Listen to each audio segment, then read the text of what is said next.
Opening day on Root Sports, presented by McDonald's new Premium McWrap. I'm loving it. And I'm loving opening day at Coors Field. A crowd in excess of 50,000 expected as the Rockies open up the home portion of the 2013 campaign against their old rivals from the NL West, the San Diego Padres, on a perfect afternoon for baseball.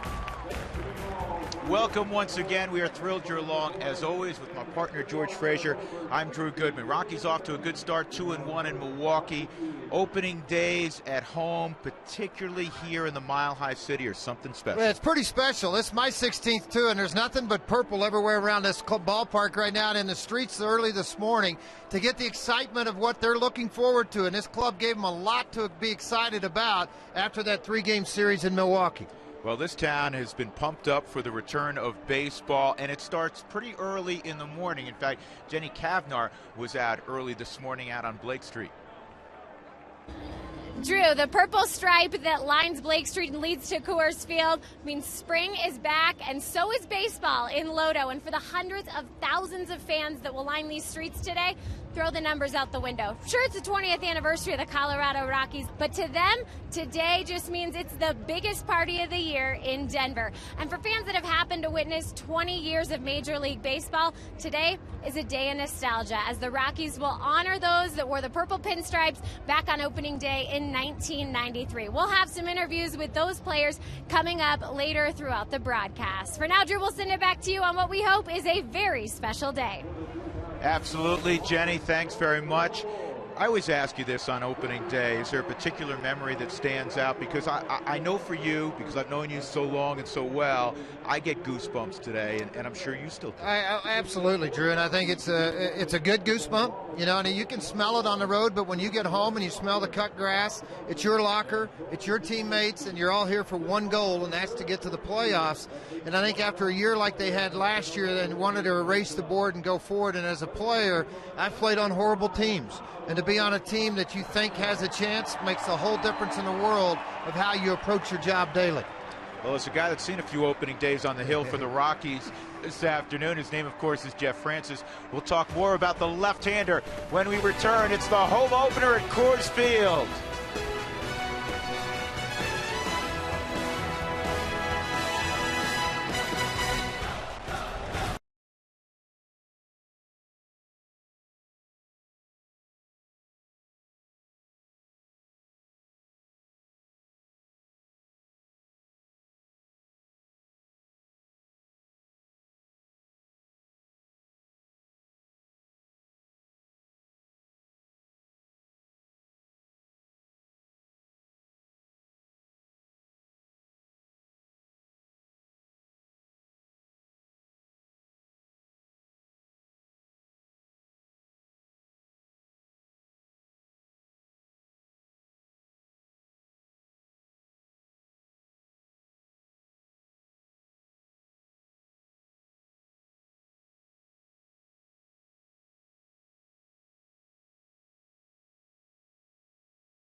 Root Sports.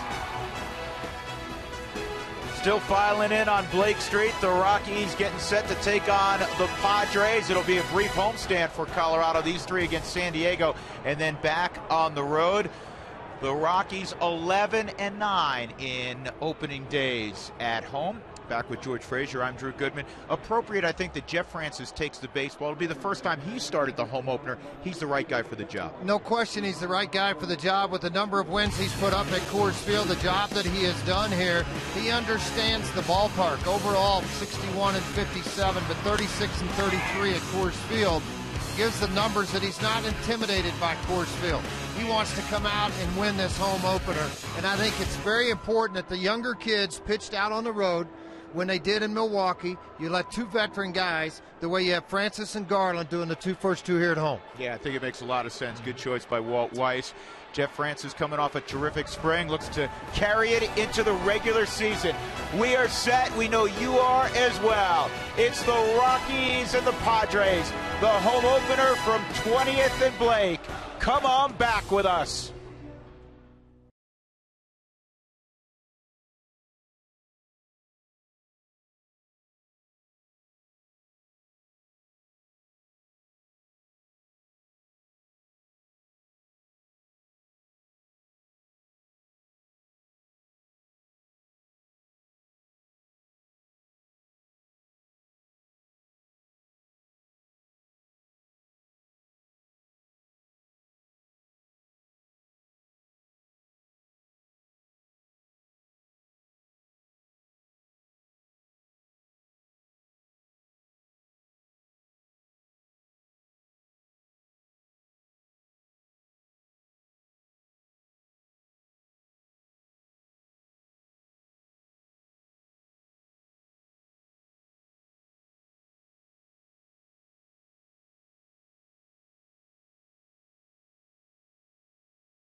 Baseball on Root Sports is brought to you by your 7 neighborhood Toyota stores. Toyota, let's go places. And by Southwest Airlines. Find our fares online only at southwest.com.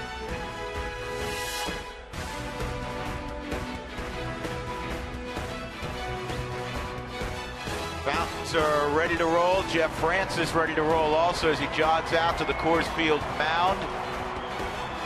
The Rockies beginning their 21st season and their 19th here at Coors Field. Of course, the first 2 seasons were played at Mile High Stadium. Chris Denorfia will lead things off for the San Diego Padres. They have yet to be home. They opened in New York at Shea Stadium. Let's take a look at our starting batting order for Bud Black's Padres. Denorfia will be followed by Everett Cabrera. Carlos Quentin's got a lot of pop. He's battling knee issues, though. He'll bat third. Jesus Guzman will be at first. A good-looking rookie, Jed Jerko, will be at second base. Nick Hundley behind the plate. Cameron Maben in center field. Cody Ransom, a veteran, at third base. And the former Rocky, Jason Marquis, will be on the hill. And Jeff Francis with 61 Colorado Rockies victories against 57 defeats has the baseball. 24 starts a year ago, did not have a complete game. That's not unusual in today's game, but only 22 walks, 113 innings pitched. He's going to challenge it. He may give up a few long balls, 15 a year ago. The Padres have given him fits in the past, 6-13, 570 overall in his career.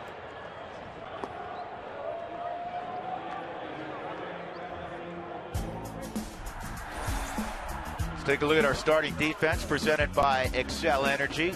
Same lineup that opened up in Milwaukee. Cargo, Dexter, and Michael Kadire in the outfield. Chris Nelson, Troy Tulowitzki, Josh Rutledge, Todd Helton, who got a big ovation when he was introduced. Willeen Rosario behind the plate. Brought to you again by Excel Energy. We bring you the energy you need so that you can live the life you want. Visit responsiblebynature.com today to learn more. So the pageantry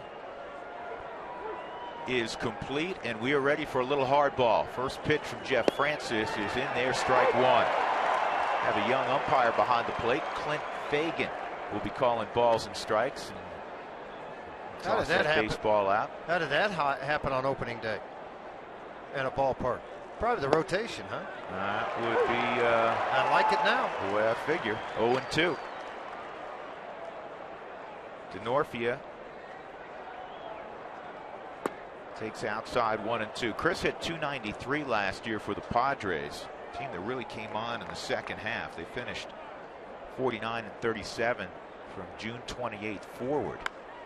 And a slow hook and an easy fly ball to Michael Kadire. That's what Jeff does. He gets you off balance, throws off your timing at the plate.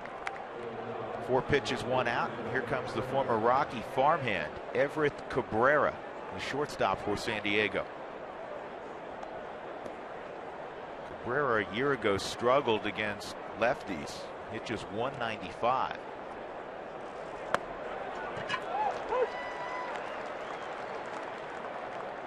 They dropped 2 of 3 in New York against the Mets. They did win yesterday 2-1 in an afternoon affair, so they got in the evening. And he got tied up in knots there. Jeff will do that. He'll show that cutter inside, George, on right-handed hitters. Well, what he does is he gets you thinking out on your front foot with changeup, and you stay back too long, and then he gets the fastball in on you. That's where he gets a lot of ground balls to the left side of the infield with a right-handed batter. Real good-looking pitch, held for a while by Willeen Rosario to give Clint Fagan a good look, and just off the plate on our forward strike zone. Cue shot. Rutledge got to hurry and didn't get him. It'll be an infield hit. Helton was already starting to throw it around. That was the best way to go about it by Josh Rutledge. All the times messing around before stretch, playing flip, helped out there. Everett Cabrera can fly. Well, he can fly from both sides of the plate. So when you know that as an infielder, you're playing back anyway. You're not playing up, so you're on a dead fly. It's the flip of the glove. Very close play at the plate at first base. A good job by Rutledge.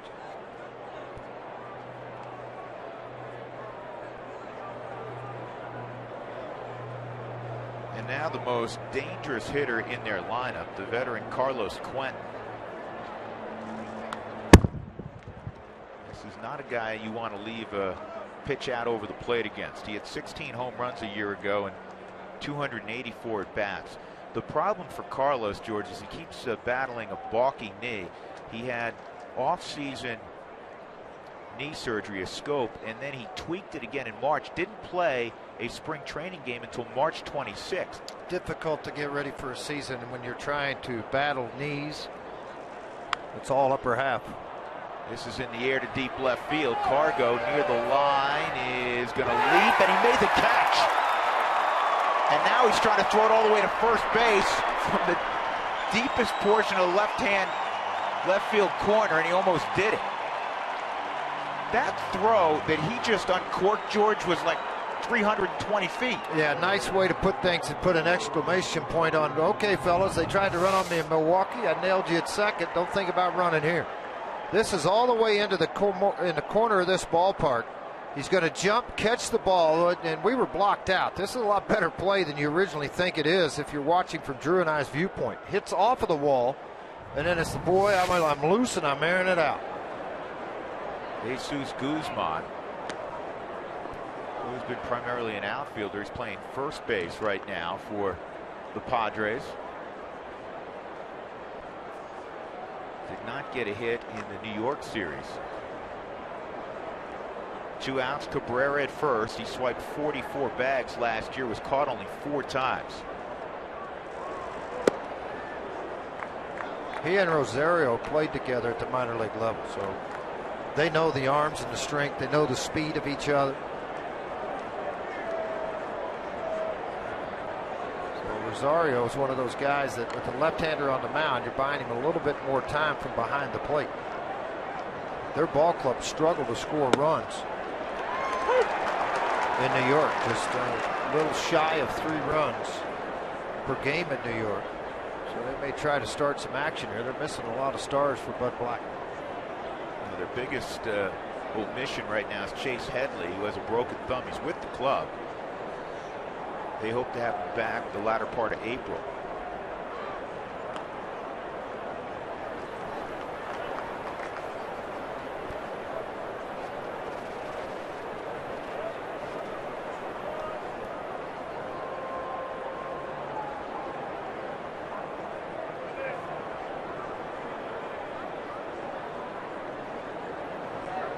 Ball and a strike, and again a look at first with Cabrera. And you're right, George. The Padres are accustomed to playing little ball. After all, you play 81 times in Petco Park, which relinquishes runs rather tightly, shall we say.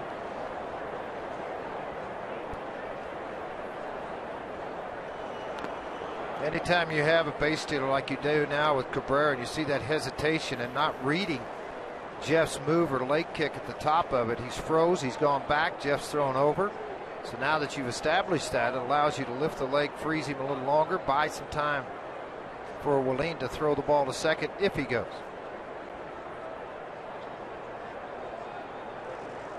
Slow curveball and beauty.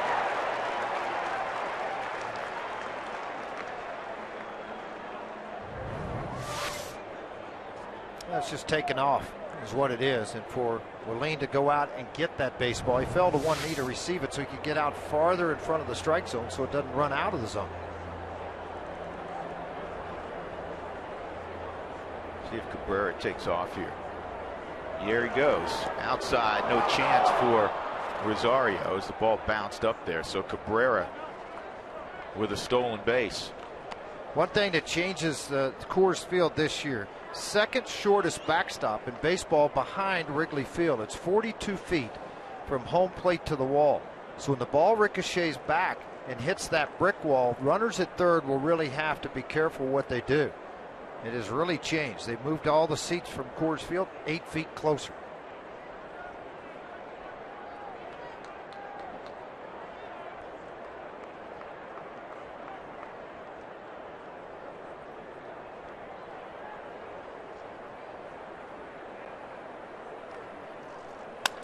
And this is softly hit to left, and it's going to drive in a run. Well, that's San Diego Padre baseball. They like to run, and on a bloop single, they take a 1-0 lead. Jesus Guzman, who hit better than .350 coming into the ball game in his career against the Rockies, in 22 career games, has an RBI single. That's his first hit of the year.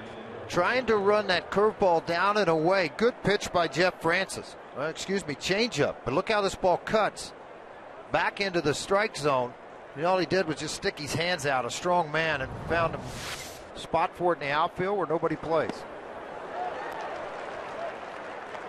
One of the positives that came out of the Mets series for San Diego, and really throughout the spring, was the emergence of one of their better prospects, Jed Jerko. And all he's ever done is hit everywhere he's played. He was the only Padre to have a hit in all 3 ball games against the Mets at Citi Field. He's behind 0-2. He's playing second today, which is his natural position. But throughout the spring, he did a lot of work at third base with the injury to Headley. And Jerko strikes out against Jeff Francis. A couple of singles, a stolen base. That produces a run for the Padres. We'll see the Rockies on offense when we come back.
On an infield hit, a stolen base, and a bloop, 1-0, and the Rockies will counter with Dexter Fowler and company. Here's the Southwest batting order for Walt Weiss. Dex will be followed by Josh Rutledge. Cargo had a couple of home runs, robbed of a third home run in that series at Miller Park. Then Tulowitzki, he hit a pair of home runs. Kadire hit a home run on Wednesday. Todd Helton, Willeen Rosario, 556 in that opening series. Chris Nelson and Jeff Francis to face an old friend, Jason Marquis, part of that 2009-92 victory team. And Marquis that summer was an all-star in a Rockies uniform. Yeah, won 15 ball games, 15 and 13 in a Rocky uniform over that span. 10 and 7 at Coors Field in 21 starts. And not much intimidated by this ballpark either. A 3.71 earned run average at Coors Field. Has always put up remarkable numbers the first half in his career. 70 and 55. Second half seems to go the other way. 42 and 54. Yeah, and he struggled a little bit in 2009 in the second half, but he was handpicked to start this ball game in Colorado by Bud Black because of the success he's had. George, you mentioned it. Not only the good record at Coors Field, 10 and 7, but an ERA well south of 4. There's only a handful of pitchers that can make that statement. Guys like Ubaldo Jimenez and Jolie Chassin. And what he tries to do is just keep the ball on the ground. And he does it here to get the first out on Dexter Fowler. Now the home opener in 2009, Jason Marquis was the starter.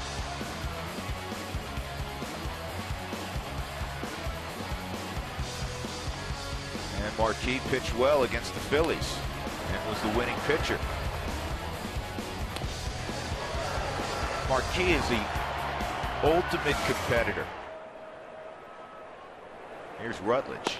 If you look at his overall numbers and you start to dissect them, you're saying, looking at a guy that's won 112 games, he's lost 109, so a lot of decisions through his career. But he keeps you in ball games. This is a bouncing ball to third, and Cody Ransom makes the play. 2 gone. Today's defense for San Diego brought to you by Excel Energy. We bring you the energy you need so that you can live the life you want. Visit responsiblebynature.com to learn more. In the outfield, it's Carlos Quentin, Cameron Maben, and Chris Denorfia. Ransom, Cabrera, Jerko, and Jesus Guzman, along with the veteran now, Nick Hundley, behind the plate. 2 outs, nobody on, and Carlos Gonzalez will step up. 400 average through the first 3 ball games. Swinging it well out of the gate. And I like that idea. We've seen Cargo do that before, George. They've put a shift on. They have 3 on the right side. So if he lays down a bunt, all he has to do is get it in fair territory on the left side. Well, even though Marquis is a good fielding pitcher, but anywhere in the grass, it's a hit. The key to it is Tulowitzki's right behind him, swinging a hot bat, a long ball, and try to get things started for you. But of course, the opposing manager is, okay, you want to bunt and take 1 base? I'm happy. Go ahead. The way you can swing it. Doubt he'll be doing it again here. Well, maybe not. He shortened up, and it was on the outside corner, 0-2. Cargo in Milwaukee was just ripping line drive after line drive, and a couple of them went out of the ballpark. And if not for a fabulous play by Carlos Gomez when he went 2.5, 3 feet over the center field wall, he'd had 3 jacks. Elevated fastball to try to get him to chase when ahead in the count. It's not going to happen. And because of his distance from the plate to where he stands, it's difficult for a pitcher to come in on him, because he can turn on the breaking ball that far away from the plate much easier than he can if he's crowding the plate. And it's going to be a rollover to Everett Cabrera. And a good start for Jason Marquis. Got 3 ground balls in the first. Padres have a 1-0 lead.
What a moment indeed. Eric Young with the home run for the Rockies home opener in 1993. Welcome back to Coors Field. It's 1-0 Padres here as we head to the top of the second. I got a chance to talk with Eric Young Sr. before the game today, and he talked about that moment and the fans, the 80,000 fans that embraced this team in the city of Denver. And Eric Young Jr. was one of those 80,000 fans on that opening day in 93. He said his reaction to his dad's home run on the first pitch, it was the same as everybody else. He went crazy, and then he realized it was his dad that hit it, and his dad doesn't hit a lot of home runs, so he went even more crazy. But what's neat for Eric Young Jr. is his dad is in the stands on an opening day, on a home opener for him for the first time in his career, because UI Sr. had other coaching obligations throughout the years. So Eric Young Jr. told me today all of his parents are here. His dad, his stepmom, his stepdad, his mom, and of course his in-laws now that he's a newlywed. So his treat, he's going to take them all out to dinner afterwards, guys. And he's very, very close. We've described it before with his dad. They have a very special relationship. In fact, he's told me, seems like we're more like brothers. Cameron Maidman pokes it to right, and that is going to drop. And with his great speed, it's going to be a double. Good play by Kadire to get it back in quickly. So Maidman a one-out double, and that'll bring up Cody Ransom.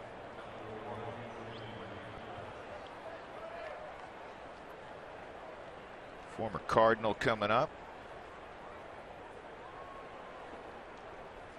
Well, EY had to get a hall pass this week in EY Sr. because he's now part of the pre and post game television crew covering the Houston Astros. Good for him. And he was a special instructor in and out of spring training this spring with the Rockies. Rockies also had Pedro Estacio involved, digging back into their past. And I think that's a wonderful thing to do. Bring back guys that are successful, all-stars, that understand winning, understand how to teach to young kids. And with Pedro especially coming back with the Latin influence and being able to share, he's very well looked upon and looked up to in the Dominican Republic. San Diego struggled the first three ball games, 4 for 24 with runners in scoring position. Ransom takes a strike. Cody last year hit .220 with 11 home runs, drove in 42, 90 ball games between Arizona and Milwaukee. And even though he's with a couple of different franchises, the home run total in the 90 ball games, career highs for him.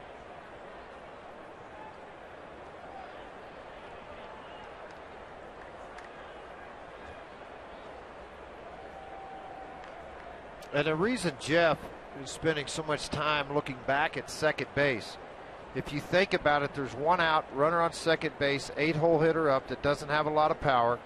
But if I can, what I might do is be able to put him at third somehow, get maybe him to steal, get to third base. Now the fly ball scores with Marquis coming up next. And I know Marquis is a good hitting pitcher, but it's a pitcher.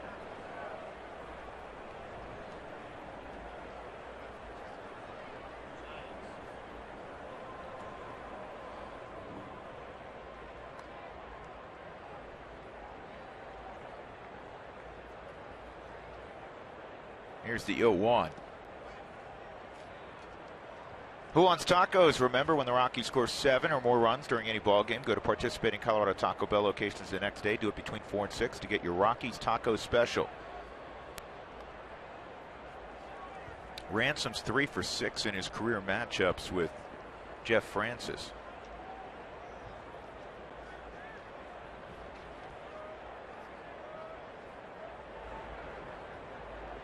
There goes the runner, and it's a ground ball right to Rutledge. So with 2 outs, Maben at third. And that'll bring up Jason Marquis. And Marquis is no ordinary hitting pitcher. You got to treat him like a position player with a bat in his hand.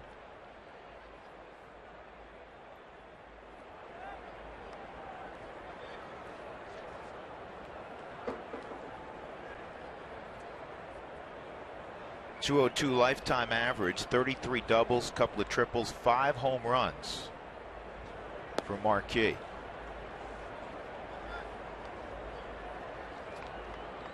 His number of career hits, doubles, RBIs with 54, runs scored are all highest among active pitchers in the big leagues.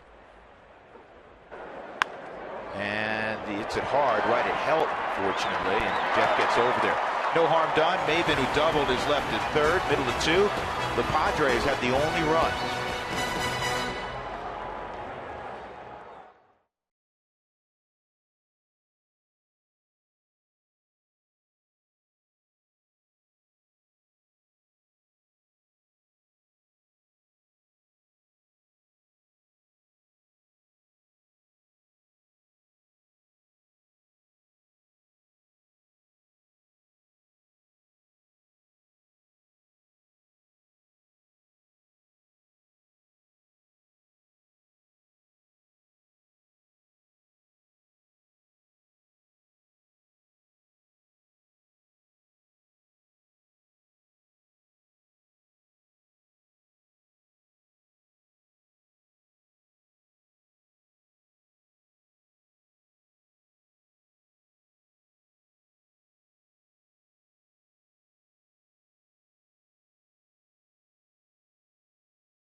He swings, deep drive, left field, that ball's going, and ain't coming back. The Rockies have won it in 14 innings.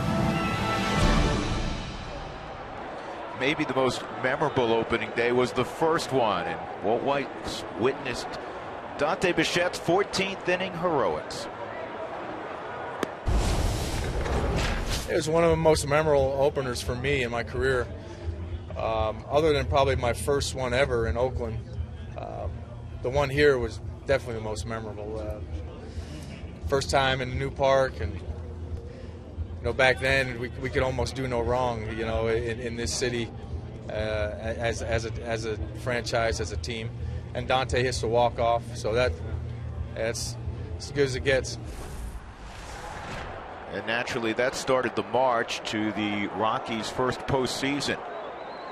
2005, where they were the wild card. Lost to the Braves in 4 games. Tulowitzki up there against Jason Marquis in the second inning. 3 ground ball outs in the first by the Rockies, Fowler, Rutledge, and Cargo. Tulo, Kadire, and Helton to face Marquis, their former teammate. Troy is 2 for 11 lifetime against Jason.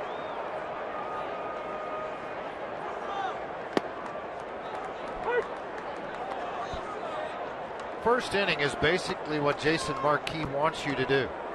Attack those first 2, 3, 4 pitches thrown. He's got 12 total thrown now in the game. But when he does want to swing and miss, he'll go to the slider.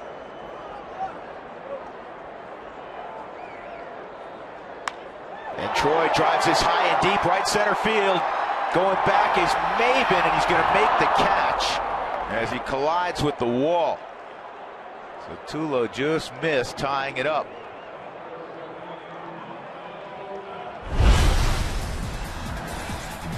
Time for the big hit presented by Mako, the company that repairs all kinds of hits. Well, the Rockies had a 1-run lead in the 9th inning. Michael Kadire came up and he made it a 3-run lead with 1 swing of the bat. First home run of the year for Kadire. Rockies on their way to a 7-3 victory on Wednesday in Milwaukee. Check out your local Mako for collision repairs and auto painting for as low as $349. Visit Mako.com today. First pitch away to Michael Kadire.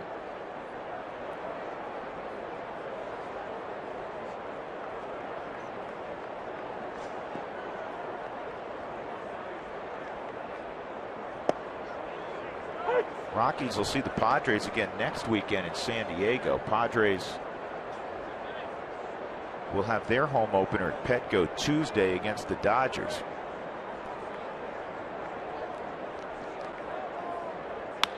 And a base hit to left for Cuddy.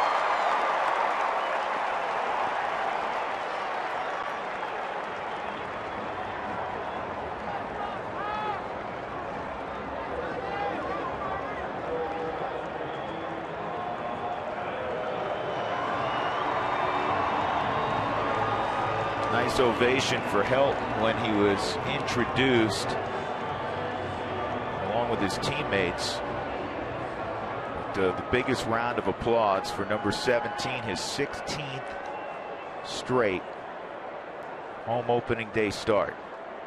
And this kicks away from Hundley, and now the Rockies have Kadire in the tying run at second base here in the bottom of the second inning. And Todd has not said anything, and I'm sure you've read various pieces about Helton this spring. He's not said anything about this being his final year. It's the final year of his contract. And you can make certain assumptions, but the way he swung the bat, I mean, if he keeps his health and goes out and has a real productive year, who knows? But I'm sure it was on the minds of the fans as Todd was introduced. Boy, that left side was wide open. Jason Marquis, veteran pitcher, George, committed a sin there. Everett Cabrera was standing on the bag. And I don't know why he would peel around behind him. There's no real reason to go around behind on Kadire with a left-handed hitter up to try to hold him that tight. I mean, it makes no sense to come over even on the pick. Not with a magic wand like Helton at the plate that could shoot it through the left side. And catches the corner, 2-1. Rockies 391 average so far on the year. That's why you saw the runs in Milwaukee with runners in scoring position.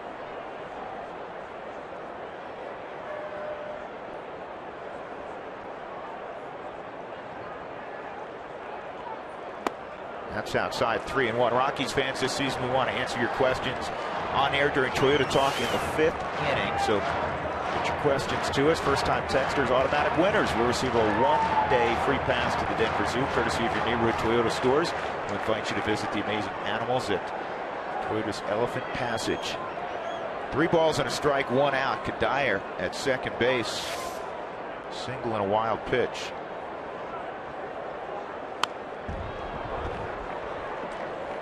With all of the power hitters so far, Marquis kept everything away. Sinkers running away, sinkers running back to the corner against right-handers. The 2 balls hit hard. Kadire to the whiskey. He was trying to go the way to the outside corner, didn't finish, and they stayed up.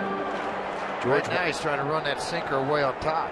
Once a Brave, always a Brave, right? Yeah, that's right. You're not kidding. That's where he started his career, a very good career in a Brave organization. And Todd drills it up the middle, and because Marquis deflected it, it goes right to Jerko. Otherwise, that's a base hit. 2 outs, that'll bring up Rosario. 1-4-3 on that putout, if you keep a book. Yeah, hit right off with the glove, directed it over. You see Cabrera running all the way over to pick it off. Jerko looked like he couldn't get it out of his armpit. The ball crawled up the arm. He was able to get it and retire Todd.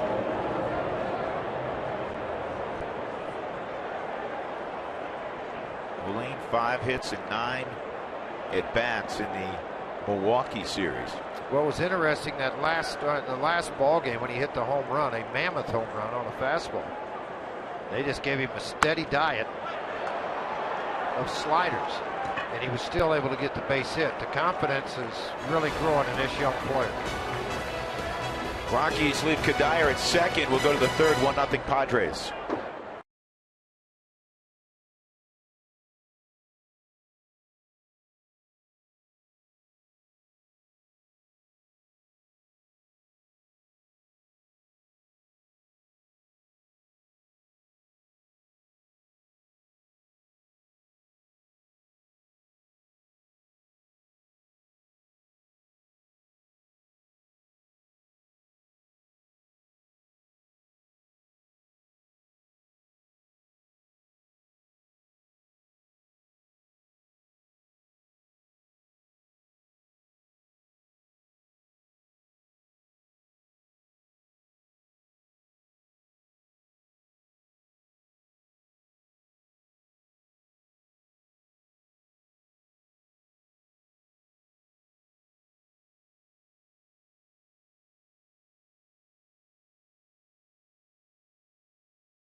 Tonight after the ball game for the debut of Rockies Real Time. Go beyond the sound bites. Spend real time with players in their everyday lives. And this week we'll focus in on Jordan Pacheco. It's Rockies Real Time tonight after the ball game right here on Root Sports.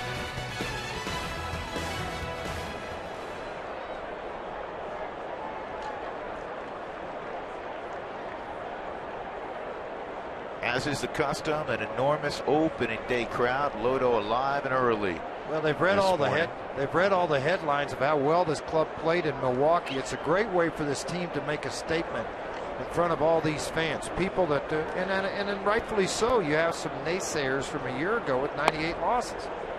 But if you watch the Milwaukee games, it's an exciting team to watch. And with this many people here, you may get a lot more to come back to you. That's the good part about opening day. 1-1 on Chris Denorfia. Denorfia hit a pop fly to right field his first time up. Jeff's given up 3 hits. None of them have been hit hard. An infield hit, a bloop. And that skates under the glove of Rutledge. Got caught up in the lip. I thought initially he was going to get there. So a base hit for Denorfia.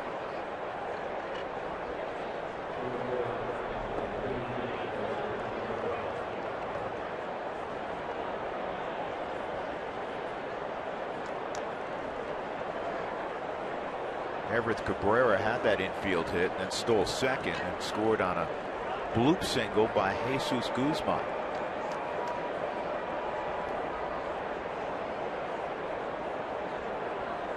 Denorfia a year ago stole 13 bases, caught 5 times.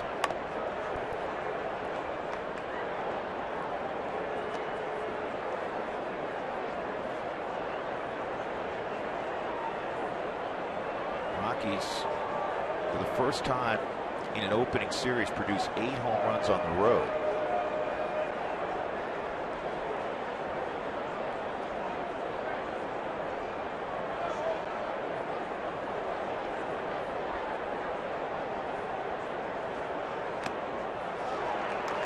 Oh, 2 on Cabrera. Rockies, after 3 games, compile stats every game, George, but through 3 games, the Rockies the highest batting average in baseball. Pretty exciting to watch. Highest batting average and most home runs in baseball through the first 3 ball games. The home runs were fun. The average, the way they swung the bat with men in scoring position, 391.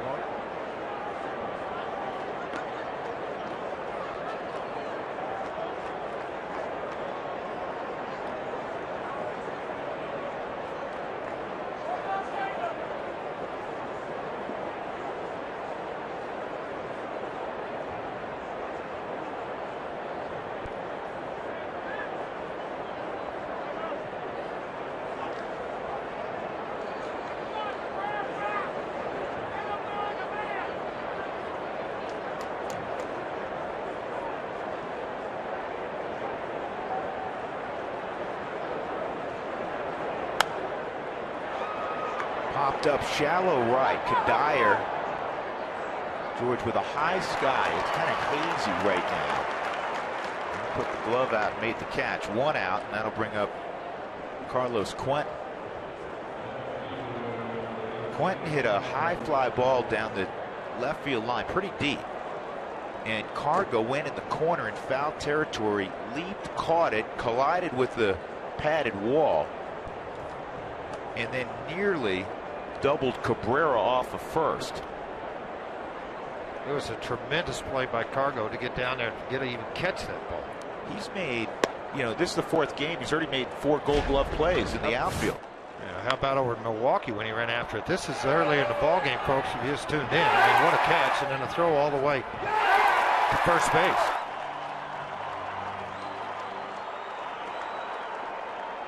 Yeah, the catch was a fine one. The throw was even more impressive. 2-0 on Quentin. Quentin, for whatever reason, has never hit at Coors Field. Just a 175 average coming in.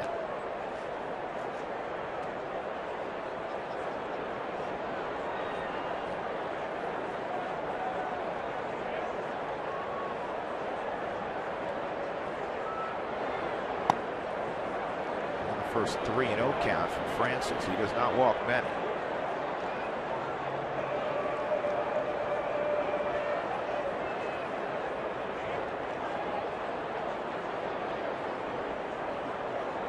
But Black doesn't have many guys that can do damage. You probably cut him loose here 3-0. He did. 3-1. Have auto glass damage, call Safelite Auto Glass, America's vehicle glass experts. 303-287-5000. Online at safelite.com.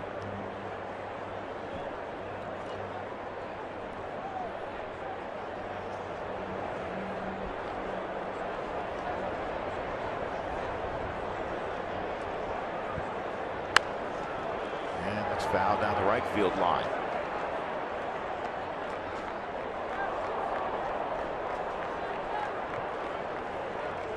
You have a battle of two cerebral players, George, and Jeff's not going to give in to Quentin, and Quentin, with 2 strikes, may be looking off speed here.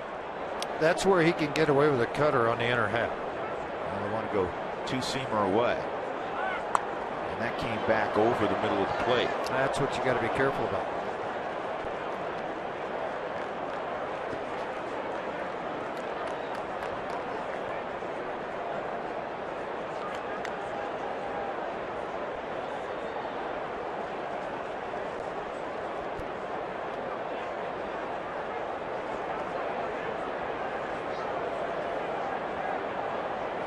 What you were looking for last pitch, Georges. Fastball in, and that's ball 4. So Francis misses. Quentin to first, and DeNorfia to second with 1 out. Jesus Guzman coming up. Come enjoy the weekend festivities here on opening day, featuring players from the '93 team on April 6th and 7th. It's exciting to see these guys introduced before the game today. Not a lot of body change, was there, in those 93 guys? Just saying. None. See, they're a lot younger than me, because when I go back to like the 78, 81, those guys are fat. Some of the guys are now follically challenged. They look like they can still go play. Well, I know this much from watching Dante in spring training and Vinny in spring training. I know they can still hit. Well, everybody who went to fantasy camp last year knows they can still hit, too. 2 on, 1 out. Jesus Guzman. Bloop single his first time to drive in a run. And he takes a strike. This is a part of the game when you have a right-handed dead pull hitter up. If you're Tulowitzki and Nelson, you really got to pay attention to what the signs being given by Rosario, because if they go change up or they come inside, you've got to be able to cheat to respond and get that double play ball. Off-speed pitches from Jeff. Guys pull the ball an awful lot, and a lot of times you see that ball go through the left side on a hole.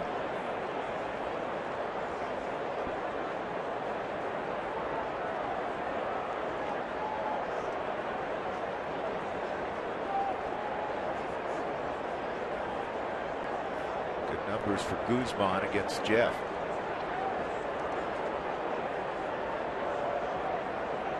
One.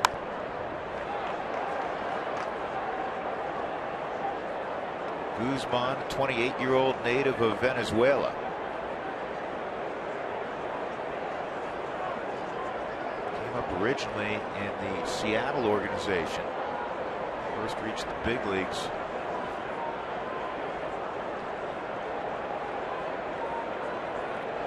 with the Oakland A's. 2-2. He also has some time with the Giants.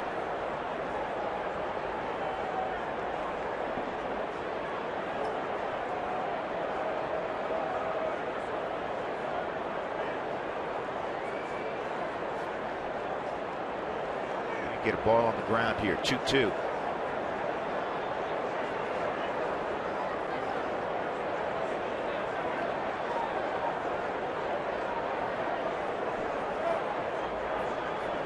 The year the Rockies were so good in 07-09, they led the league in double plays.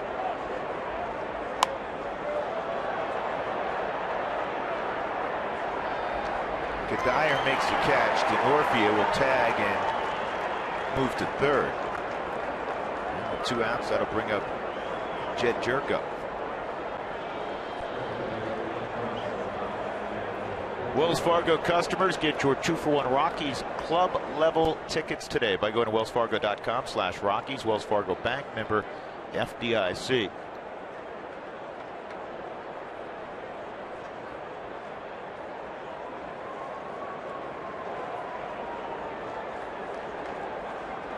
Jerko struck out on 3 pitches his first time. Second round pick in 2010 out of West Virginia, and he grew up in Morgantown. I don't know, I've mentioned West Virginia Not University very often, no. in terms of big leaguers. Yeah, they got a new coach there in college. They're trying to rebuild the program to bring it back. Jed's older brother played for the Mountaineers on the football field. He didn't much like the changeup and curveball of Jeff Francis thus far.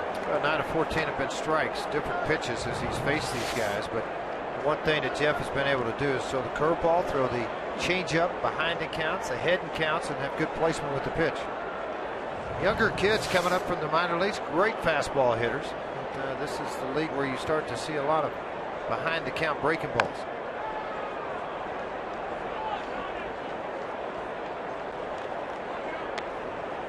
A game of adjustments.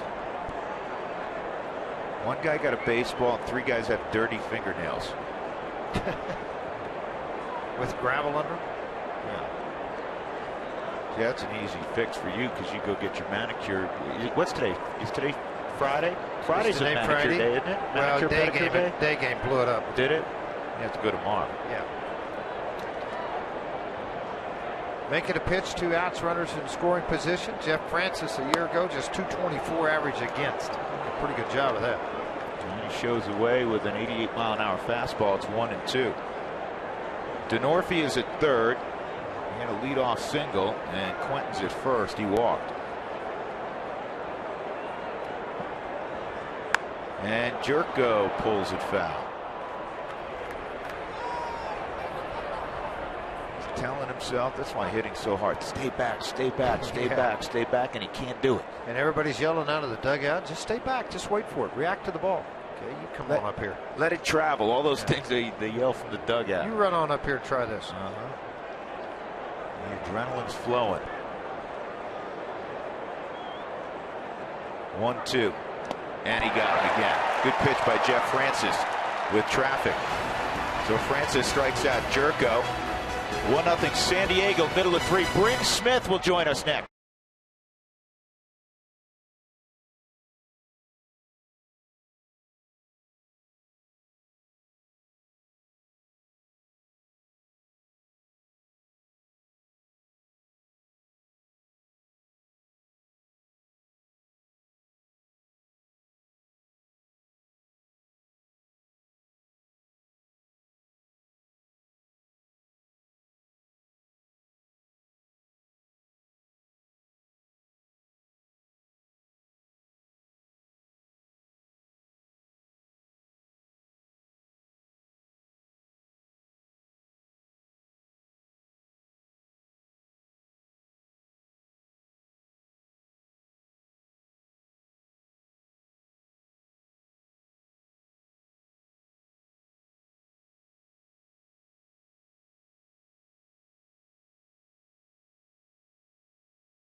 Bryn Smith, who remembers what EY did opening day at Mile High Stadium back in '93. Drew Goodman, George Frazier, how you been? Good, good.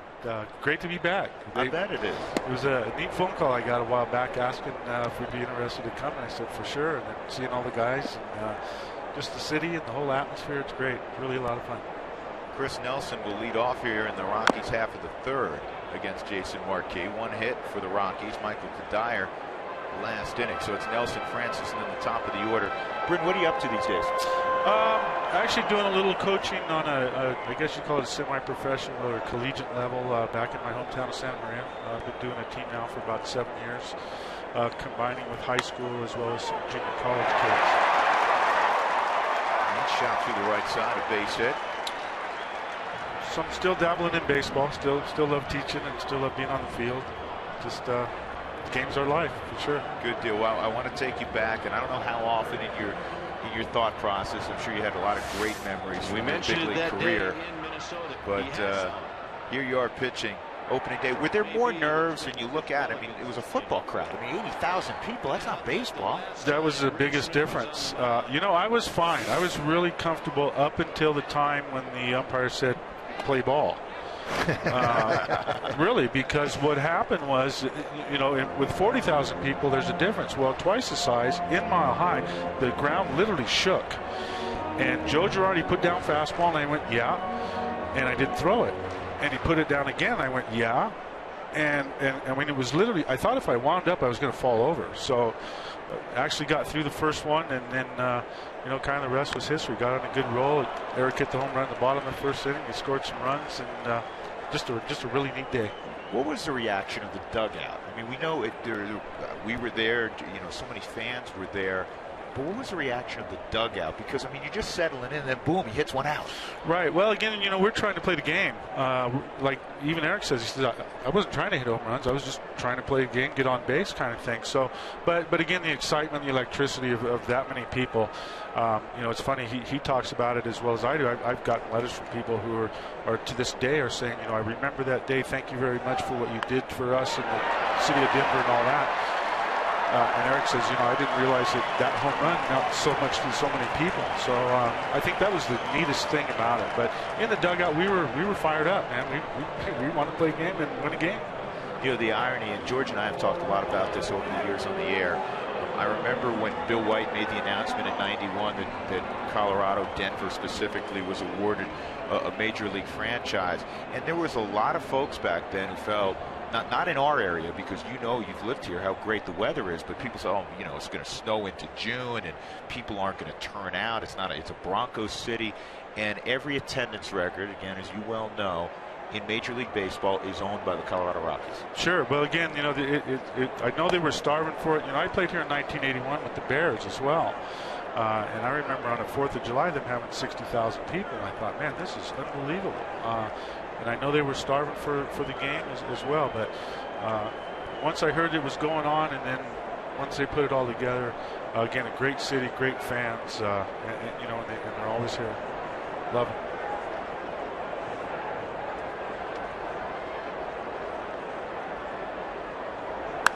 And Dex fouls this pitch off, so it's 1-1.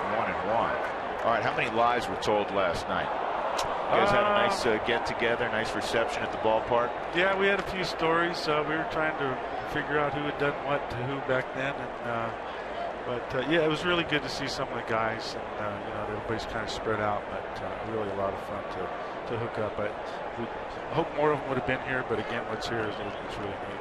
Yeah, that's the hard part. You know, getting a hold of guys, finding guys. You're talking quite a while ago to try to see where some guys are. Dexter will flip one over to second base. But I know when I go back for reunions with the Yankees and other places like that, it's pretty neat to see your old teammates, see what they've been up to, catch up to them, and compare grandkids. Exactly. Got two of my own. Josh Rutledge with 2 outs. Chris Nelson crosses to third. Rockies trailing 1-0 here in the bottom half of the third inning, trying to figure out Jason Marquis, the erstwhile Rocky.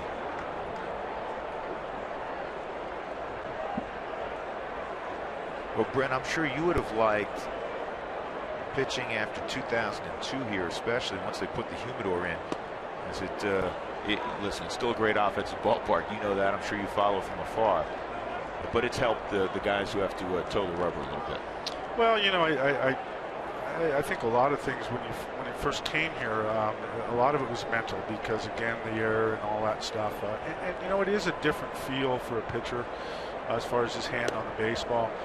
I'm sure they've done studies on effects of the ball moving and all that. But I still felt that if you could sink the ball and you could command your pitches, that you can't pitch anywhere. You know, it's like Wrigley Field with the wind blowing out 30 miles an hour. As long as, again, you can command your stuff, then you have a pretty good chance of being successful. So, you know, I think, again, once guys get over the fear of that and they get confident and they're ready to challenge the hitting zone and then challenge the hitters again, you know, then I think things come. And most of it is confidence. So the more you can get rid of all those thoughts and just get after what you're doing, and that's pitching and changing speeds and hitting spots, then, you know, again, you have a better chance. 2-1 count on Josh Rutledge. He's enjoying his first home opening day. And a slow roller to short. Cabrera's got a hustle and no play, and the Rockies even it up. That's where speed plays a factor. Cabrera on a slow roller knew he had to make the transition very quickly because of Rutledge's ability to run. And the Rockies get a run on the error by Everett Cabrera. Playing deep makes it a little more difficult. You got to come to the baseball knowing you do have speed. The infield grass is a little higher, a little slower, but when he bobbled it the first time, I knew it was going to be difficult. It ends up difficult. The Rockies do get a run with Chris Nelson after the leadoff single. And it'll allow Carlos Gonzalez to hit. The shift is on, not quite as dramatic with a runner at first base as we saw his first time up.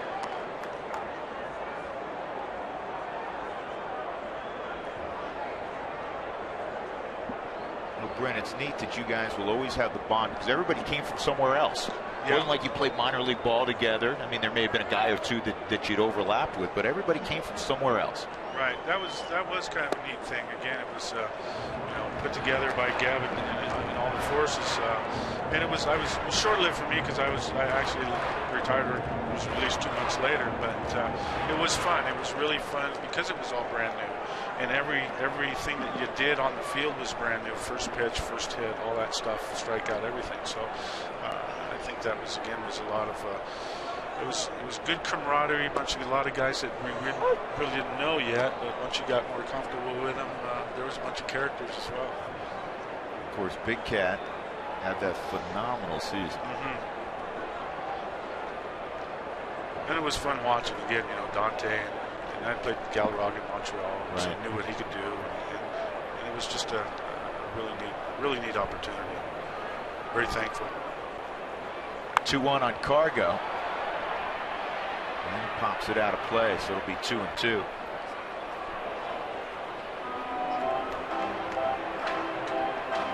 And the Rockies, you know, 07 go to the World Series, 09 set a franchise record, and go into the playoffs with 92 victories. Last year, a very forgettable season, but this town really loves baseball, loves the Rockies, and you know, each night you see 35,000+ at the ballpark, and not every city can say that. You know that, Brent. You played a lot of places. Yeah, true.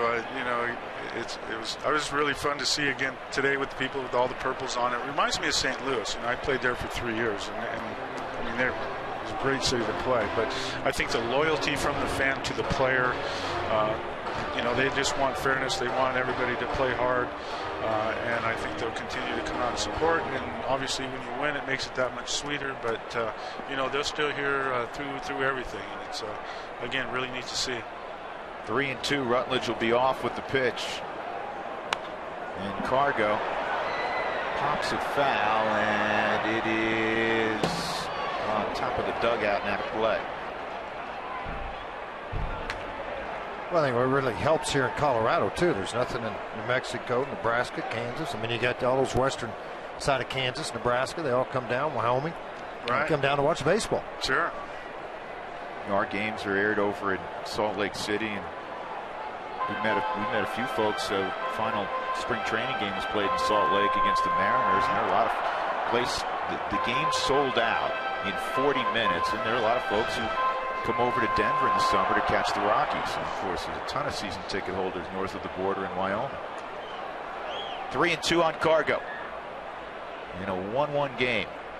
Outside, ball 4. Good AB. And now Tulowitzki will hit with 2 aboard against Marquis. Well, this is the pressure of not making the play by Cabrera. Now you deal with Gonzalez. Now you got Tulowitzki. You have runners in scoring position. And it's just the pressurized of pitching at this ballpark that Jason Marquis has to go through now with the heart of the order. Troy had the best swing against Marquis the first time through the lineup. He hit a high drive to deep right center field that may have been tracked down and crashed into the wall. Yeah, we'll look and see if that's what he tries to do with him here. Take everything away from him. He went away, and then he elevated a fastball that Troy hit into right center.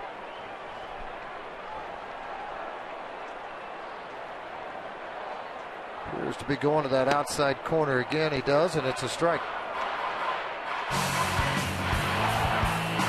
Troy swung the bat. Everybody did in Milwaukee. They swung the bat great. Troy hit a couple of home runs. One to right center, and this smash to left center field.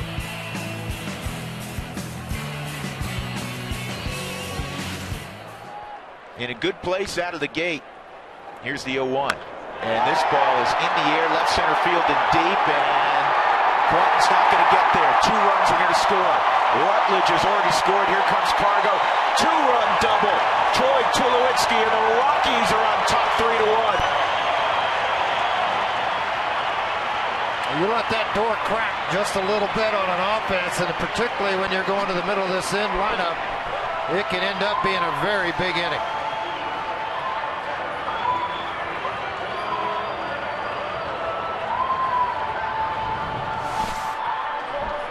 Fastball he wanted on the outer half of the plate that just came back to the middle, right in the hitting zone. Troy on the front side very aggressively went after that pitch and just drove it into left center field, the deepest part of this ballpark to take advantage of. Here's Kadire. Michael had a base hit his first time up. Troy to second base. You know what? You're always fired up when you drive in runs, and Bryn, you know from the other side, when they come with 2 outs, they're particularly special. No question. Again, getting that 3rd out when you start giving teams outs, that means a little big trouble. Especially with this lineup, George. There's no place where you go, okay, I look in the on-deck circle and go, okay, there's some room to breathe there. No room right now, not in this lineup. I mean, everybody in here has power. Some have exceptional, others big power. Kadire is one of those guys that could be a gap hitter and a home run hitter. Plays hitter really well. This is popped up shallow right field. Jerko, Guzman, and it is Guzman, the first baseman, making the catch. So the Rockies come up with 3, helped out by the error by Cabrera. They have a 3-1 lead. Bryn Smith, enjoy the rest of the weekend. Thank you very much. Great to see you. Thanks for having me. Good to see you. 20 short years ago, 3-1 Colorado.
Home opener. We are inside the suite where the 1993 team is, and I'm with Andy Ashby, pitcher for the 1993 team. This is an interesting game for you, Andy, because you've played for both of these teams, and the Rockies, they traded you over to the Padres. But how much fun is it for you to be back in the city of Denver? Oh, I'm having a blast. It's hard to believe it's 20 years ago that this all started, but you know, seeing the Padres on one side and the Rockies on the other, it's kind of different. But you know what? Thank God every day. I mean, for it to go out there and play a game that you love.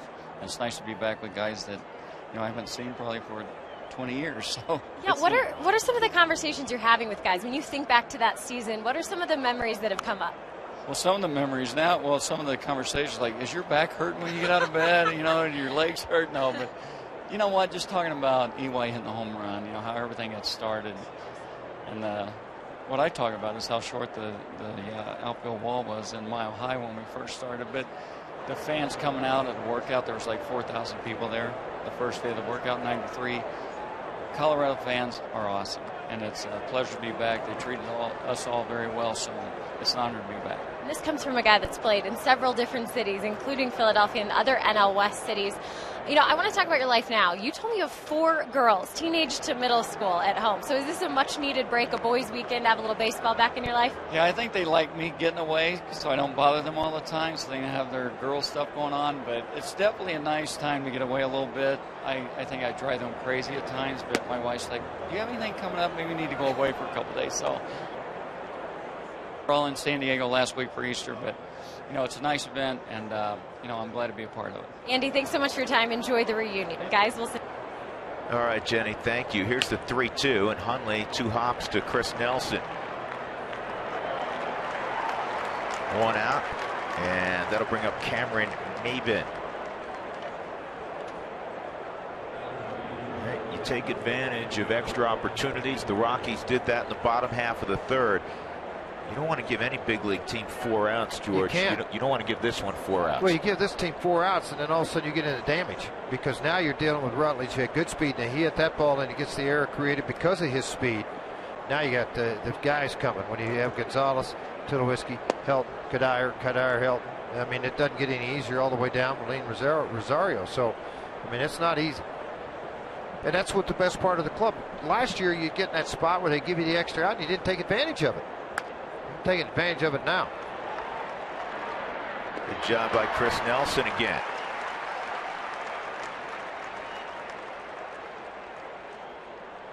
And that'll bring up Cody Ransom.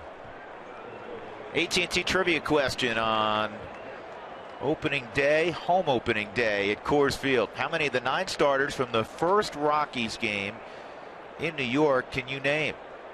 I think earlier I said Padres open at Shea Stadium. Probably hard to do. It's probably more likely they played at Citi Field. And the other thing I'd like to correct, I said Cody Ransom, former Cardinal. I meant former San Francisco Giant. Bounced around quite a bit lately. And he takes a slow curveball for a strike. Hit a lot of minor league home runs. 212 minor league home runs for Ransom. Ground ball to second his first time up. On his 7th organization.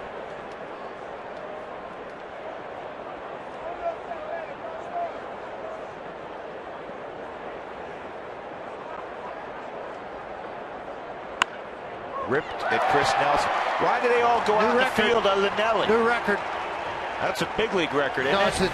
He didn't tie because one was a line drive. I don't know why all those other guys went out there. 3-1.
Let's look back at the introductions. Bud Black, Walt Weiss getting together.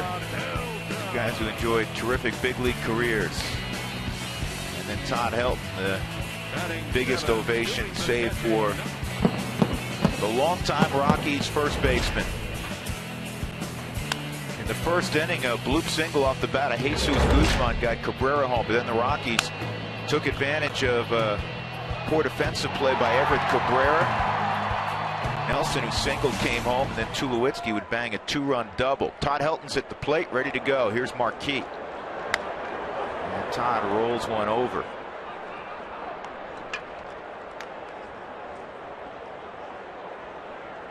And Marquis' been effective, George. A lot of weak ground balls. That's the key. And then, you know, all of a sudden he makes the one pitch to get out of the inning with a runner at third base. They don't make the play for him. Now that walks Gonzalez, and Troy, who'd hit the ball hard in his previous at bat, crushed that one.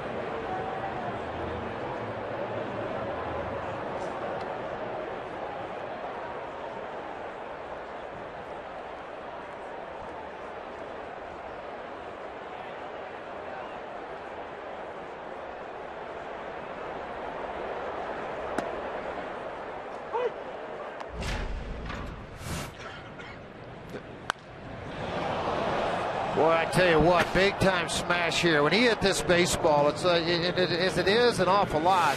You just go, no doubter. It seems to do that. Like this? Yeah. Just like that. Does that kind of look like that? Yeah. It's the sound. You don't even have to look. Willeen Rosario with his second jack of the year, make it 4-1 Colorado. You know what, George? He didn't even get that good.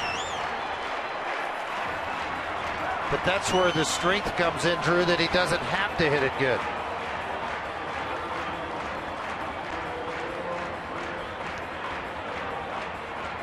That's a pretty dangerous guy hitting in the 7-hole. Well, where else would you put him?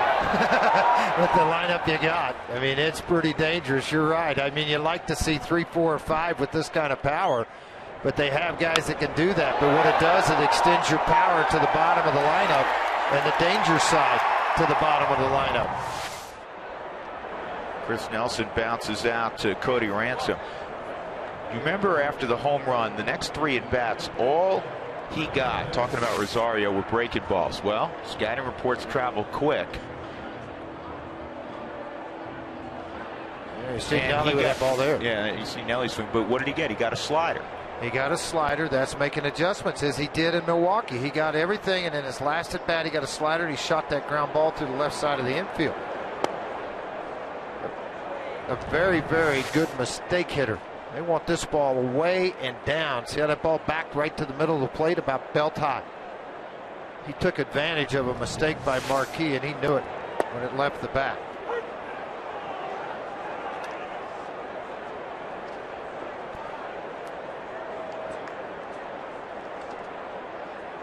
Seven players now in the National League with 2 home runs. Nobody's hit 3 in the National League, and 4 of them are Colorado Rockies.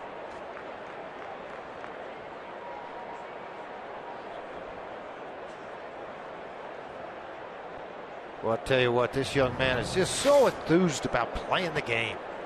You know, when he has success, it's a wonderful deal for him. But the other side of him, when the team wins, he's excited, even if he's 0 for 4.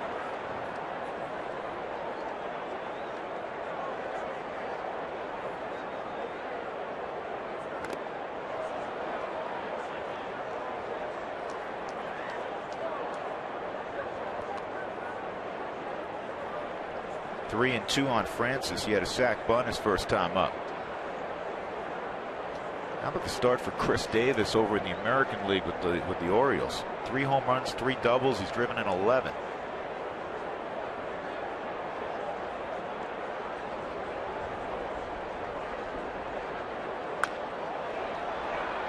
And a roller to Jed Jerko.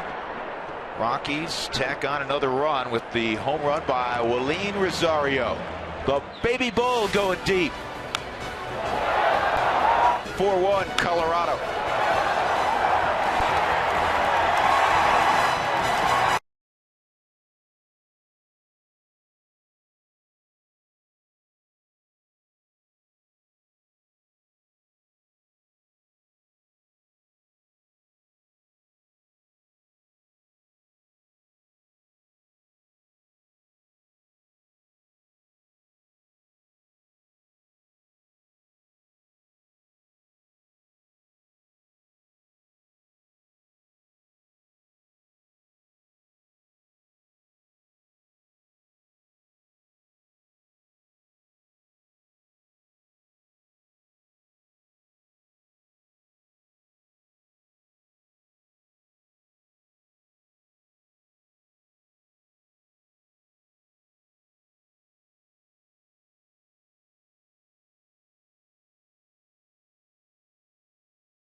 Rockies have a 4-1 lead. We go to the 5th inning. Marquis going to lead it off, and then DeNorfia and Cabrera. Jeff Francis allowed a run in the first on a infield single by Cabrera, stolen base, and a bloop single by Guzman. That's how Jeff pitched in spring training, George. He's going to give up 1 or 2 runs a game. Sometimes he'll throw out a shutout, but more importantly, he's going to work you a little deeper into the ball game. 6th inning at least. Right now, he's just got 62 pitches in the game. 42 are strikes, so he's pounding the zone. It's our Toyota Talk inning, which means you send in questions and we'll try to answer them, even accurately at times. Besides EY's home run, what's your favorite opening day memory? The 2 stand out for me. Dante's 14th inning home run, which christened Coors Field in *95, and Barmas's walk-off home run against Trevor Hoffman in 2005. Yeah, without question, those are the 2 that stand out for me. Tulo's going to move over to the right side, make the catch, 1 out. Yeah, look who's in the house, number 7.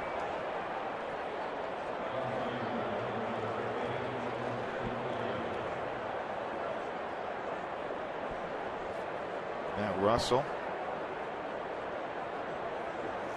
pretty good linebacker, University of Colorado. One of the right-hand men for John Elway, who from the farm can come up and make an impact this year. Hey, you know who's on? Nolan Arenado hit a home run last night for the Springs. A couple RBIs last night, 1 for 3. Had a good start there for him. I think to me, a couple other guys, Blackman and Colvin. If Colvin can get it going again, I mean, he had a great year at the big league level last year and had struggled this spring.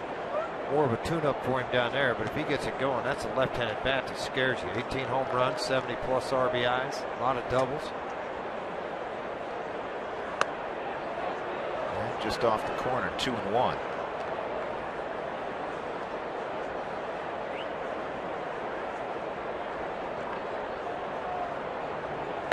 Three and one.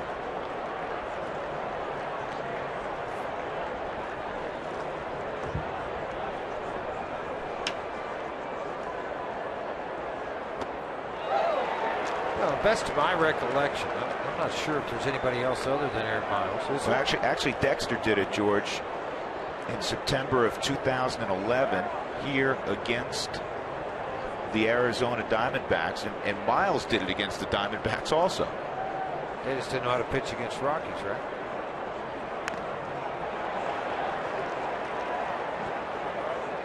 Boy, Aaron Miles, after so many years in the minor leagues, carved out a really nice big league career.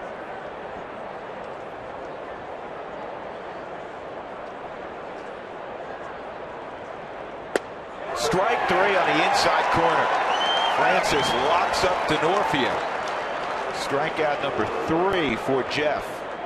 They talk about hitters thinking along with a pitcher and going through the game. Jeff does an excellent job of not only relying on Relene to call a game, but also to look at hitters and how they're standing and what they did in a previous at bat and how they were pitched to.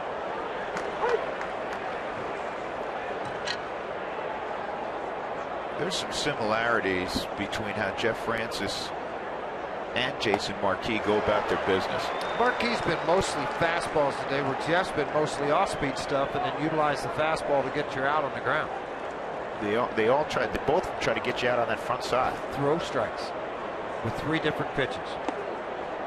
Chase, if you will, when ahead or even it counts.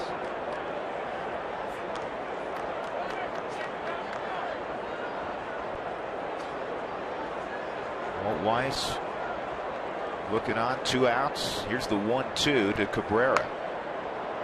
Center field, easy play. Dexter Fowler, nicely done. That's 8 in a row, set down now by Mr. Francis. Rockies leading 4-1 as we go to the bottom half of the 5th inning, top of the order when we return.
little more offense here as we head to the bottom of the fifth. Standing by with Gerald Clark from the 93 opening day team. Has this been just such a treat for you to see a bunch of people that I'm sure you've lost touch with over the years? It is. It's a great opportunity that the Rockies have given us to not only be a part of that opening squad, but to bring us all together again. I miss the guys and just being with them and noticing the personalities again. Now I know why I miss them so much, because all the personalities are different, but they're the same as what they were, who they were in 1993. It's a great time. It's a great thing. Who were you most looking forward to catching up with? Was there a teammate that you just couldn't wait to kind of get together again? Actually, Dante Bichette. I was really excited about seeing Dante because, we were both outfielders. We talked about hitting. We talked about outfield play. But I really wanted to see Dante. He's just the same, just a little less hair, right?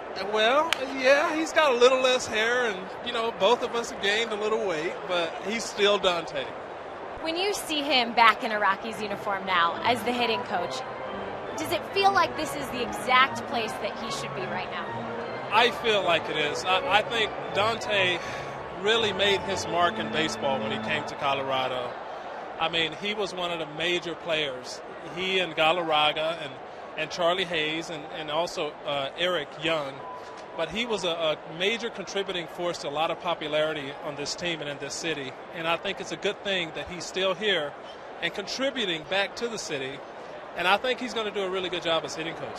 Being able to watch these 2013 Rockies hit today, do you see any similarities to Dante of the 90s where we saw that Blake Street bomber? Do you see any of that coming out in some of these kids? Well, not yet because the season is early. This is just day one. But Dante was a special hitter. He had his own unique style, and he had his own approach, and he did a very good job of it. All hitters are different, but I know what Dante, what he brought to the plate when he went up there, and I think the way he teaches kids, I've talked to some of the other players that say Dante really has a good way with people, and I think that's going to rub off on a lot of these hitters, and it's going to bring the best talent out of them. Gerald, fill us in. What are you up to these days? I know you told me you're living in San Diego. Not a bad place to be living. It's not a bad place. Is touch them all for Dexter Fowler. A no-doubter to right. His third jack of the young season. He hit 13 last year.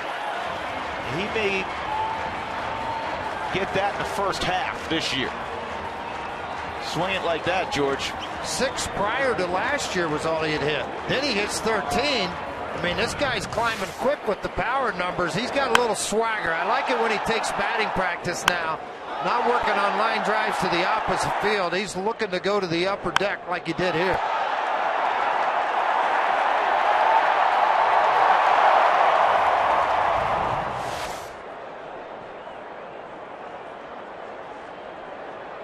Let's go back to Jenny very quickly with Gerald Clark. Jenny? Hey, not too bad. A home run from number 24 for this number 24 up here. That's right. That's right.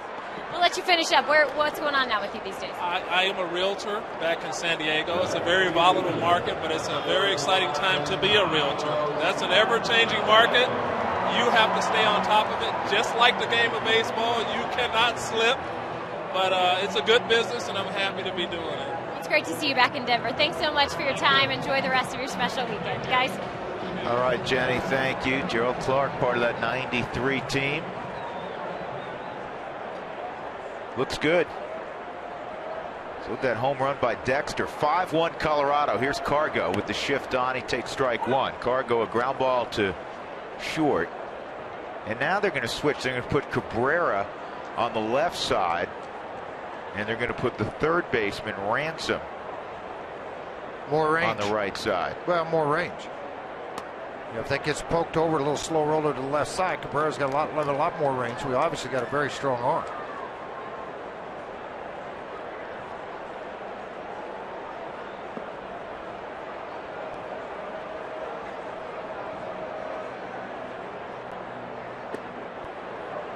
And on the outside corner, that's a strike. Off-speed pitches to Carlos Gonzalez. Perhaps that was off the plate as you glance at the forward strike zone.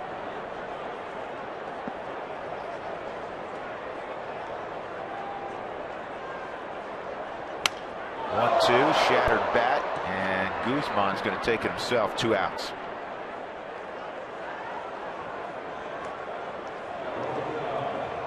That'll bring up Tulowitzki. He's got the big blow in this game. A 2-run double when it was 1-1 in the 3rd inning. 2-run, 2-out double after the error by Cabrera allowed the Rockies to get on the board. And then he made Marquis pay. He's hit a long drive to right center field that was tracked down by Maben, and then a long drive to deep left center field that nobody could get to. 6 RBIs for Tulowitzki in the first 3.5 games. Fastball away, ball 1. Rockies up 5-1.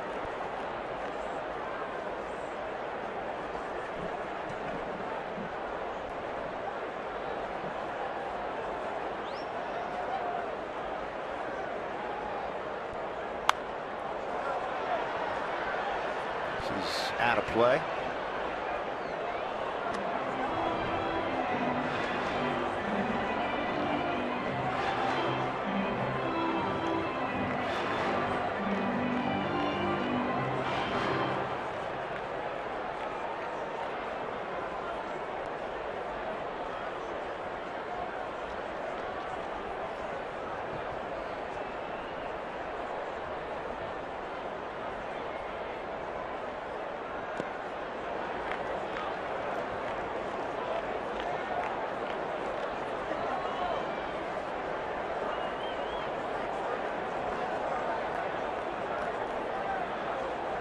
Three pitches in for Jason Marquis.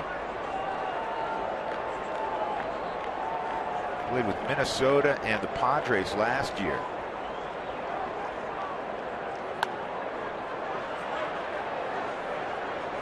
Two and 4 with the Twins, an 8.47 ERA. And with the Padres, he was 6-7, but a 4.04 ERA. Another gig this year with San Diego. You know, for years and years, success followed Jason Marquis. He was 9 for 9 at one point, George, going to the postseason. First 9 years. You made a trade in July for Marquis if you want to go to the playoffs in September. You did. Let's go get that guy. Can he pitch? Doesn't matter. His teams go. We're going with him. 3-2.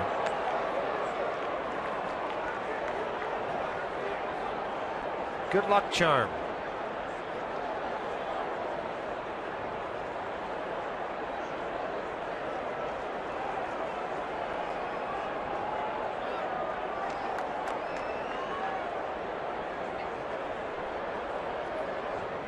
Here's the 3-2, and Tulo with a knock up the middle. And Marquis turned around and looked back at his catcher and said, was that thing up? Was it out? Where was that pitch? Seemed to be up to me. Yeah, and maybe a little out, George, but as you know, good hitters, even if they're fooled, seem to find the barrel more than average hitters. Toe tap, and then they're going back and loading, allows Tulo to get to a lot of balls you think might be fooled on.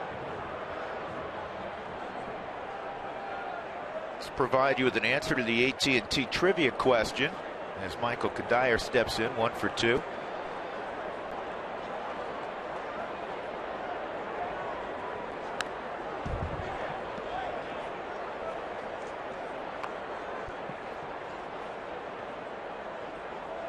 How many of the 9 starters from the first Rockies game in New York can you name?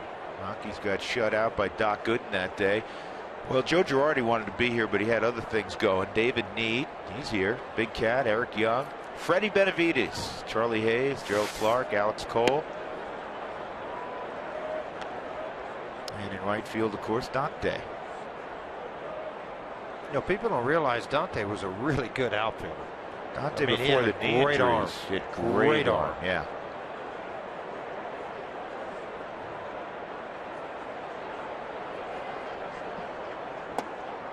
This new gig of his, the hitting coach of the Rockies, is really going to carve into his MSBL time on the mound, George. He was playing senior baseball and pitching.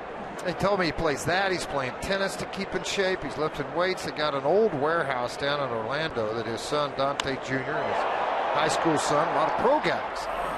All come in and hit with him And he'll go over and unlock in the morning about 10:30 or 11. When he's done doing his workouts and stuff, they all start showing up and start swinging the bat. Frazier, I think I told this story during spring training, one of our broadcasts from Scottsdale. Dante was swinging the bat for a while down there, and they used aluminum bats. They had to change the rule in the league because they were worried about losing third baseman and shortstops. No and question. they said no more aluminum bats. It was called the Bichette rule. Yeah. Well, I don't blame him for that either. Just go wide. I mean, like I'm telling you, fantasy camp, he's hitting balls over palm trees.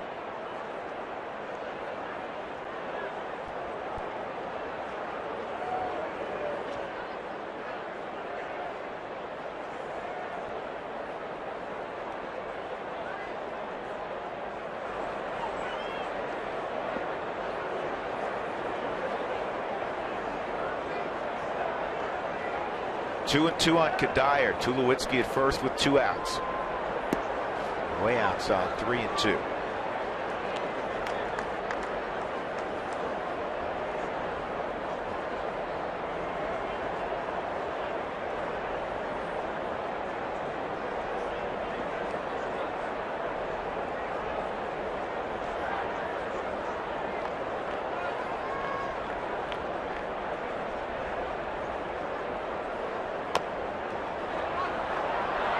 That's a fair ball.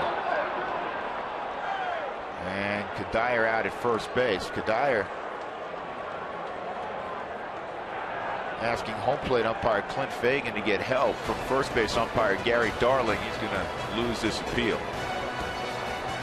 5-1.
On Root Sports is brought to you by the Ford Focus. It's 40 miles per gallon of pure fun. Start more than a car. Ford Focus. Go further. By Wells Fargo. Wells Fargo customers get your 2-for-1 Rockies club level tickets today by going to wellsfargo.com/Rockies. Wells Fargo Bank, member FDIC. By Honey Smoked Fish Company. Secrets in the fire. It's a ready-to-eat superfood. And by Southwest Airlines. Find our fares online only at southwest.com. Back at Coors Field with George Frazier and Jenny Cavnar. The Rockies leading 5-1, top of the 6th inning. And this pitch pulled foul. It's a 1-1 count on Carlos Quentin. Jeff Francis allowed a scratch run in the first inning. Shutout baseball since. In fact, he's retired the last 8. 3, 4, and 5 for the Padres here in the 6th. Quentin, Jesus Guzman, and Jed Jerka. Well, we thank you for texting in your questions during Toyota Talk.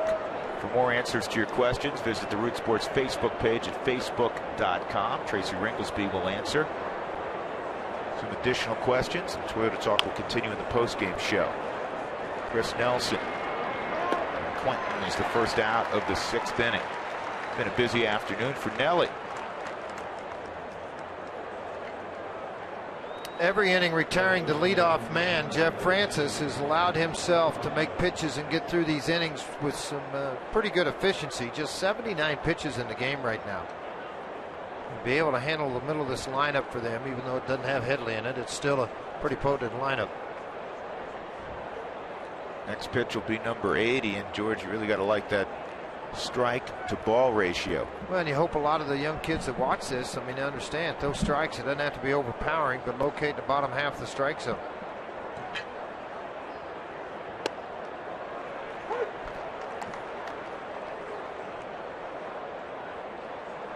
Boy, what a beautiful day for baseball with all these fans packed in here. This is just absolutely wonderful. And Guzman way out in front on a changeup.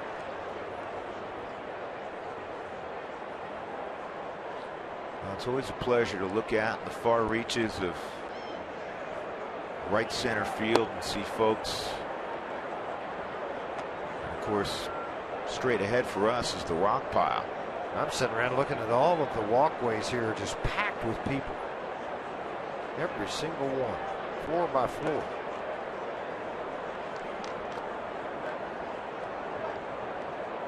Look at that left field up on that, huh?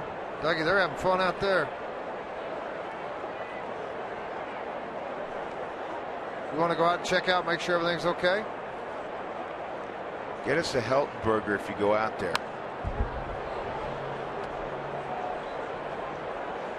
We were talking about this. There's the Heltenberger shack.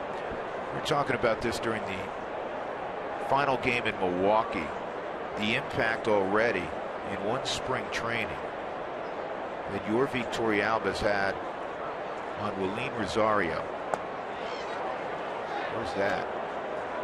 There's Yorvi's down in the bullpen. And it's all about defense. He said, hey, I know you're going to hit. You're going to hit a lot of home runs. He said, what is this game about? And Willeen would answer him. He said, no, it's about wins. He goes, it's about winning baseball games. And he said, do you want to be known as a guy that, you know, is a really good offensive player, or do you want to be known as a winner? And Willeen, you know, buying in, he's open ears, open eyes to everything that Yorvit's saying. As he should be. Yeah. And he talks to him extensively about thinking the game when you call the game. This is deep left field. It's got a chance to get out off the top of the wall. And it'll be a 1-out double. Pretty close, man. You better hustle if you're running and number 5's throwing. A 1-out double for Guzman after 9 in a row set down by Francis.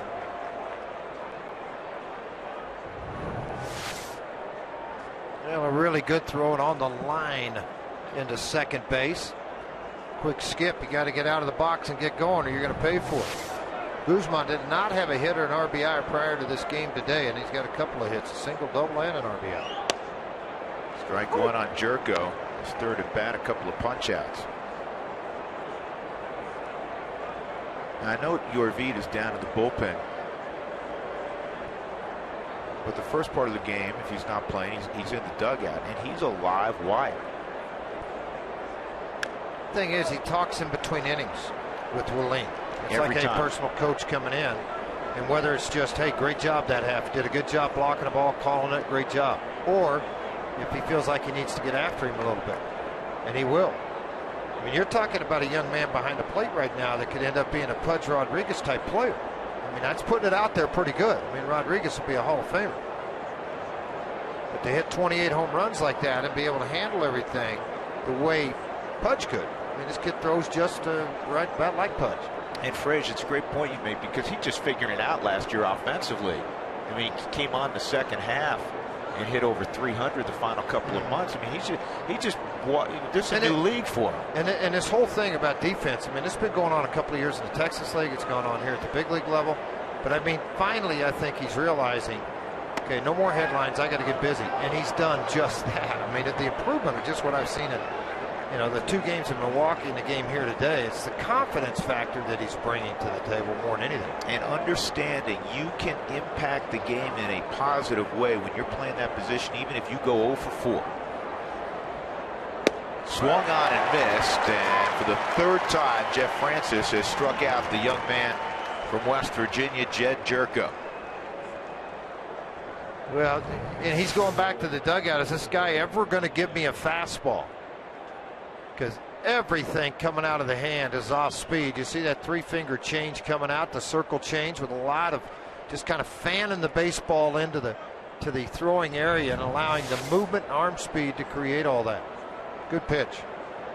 2 outs, Nick Hundley at the plate. A couple of ground outs for Hundley. He takes ball 1.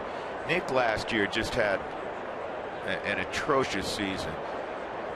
Very difficult season. He was 8 for 82 last year against lefties. They sent him out because he hit 157.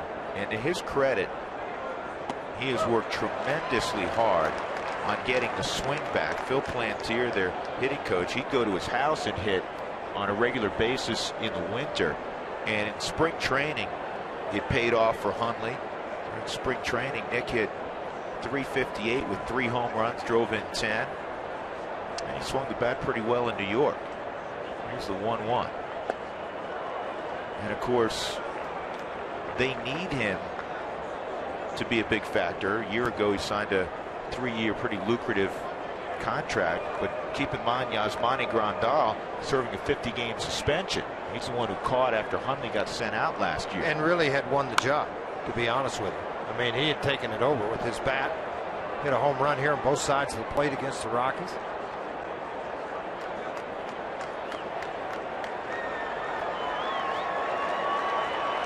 He was suspended to high levels of testosterone in his system. He's serving a 50-gamer. Of course, Chase Headley, we talked about earlier, broken thumb, won't be back till the latter part of April. 2-2 with 2 outs. Got it. Jeff Francis, strikeout number 5. 2 punch outs with Jesus Guzman standing at second base. 6 strong innings from Francis. Rockies 5 and the Padres 1.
Pitches. It looks like that'll be all. Francis, 6 terrific innings, and the Rockies are ahead 5-1. Drew Goodman, George Frazier, Jenny Kavnar. The Rockies, the bottom of the 6th, will begin with Todd Helton. And it's time for our Firestone Extra Mile. Colorado consecutive home opener started. Helton with 16. Tulo now with 7. Dante got the start in 7 straight. Vinny, 6 in a row, and then the big cat, Brad Hopp. And Brad went to spring training. It looks like Brad's going to shut it down. He had a really fine career. Big part of that 07 World Series team. Well, still very good friends with Todd at the plate. They own a ranch together down in Texas. He and Aaron Cook and Todd, and hangs out with Matt Belisle an awful lot. As he explained to me the other day when he called, and he said the game got really fast, but I tried to catch it, I just couldn't get there. And I think he recognized that at the end of spring, even though he had 7, 8 RBIs with the Pittsburgh Pirates. He hit a home run. It's good for Brad. One of the real good guys to be a part of the many clubhouses here over 20 seasons for the Rockies. 2-0 outside, 3-0 on Helton.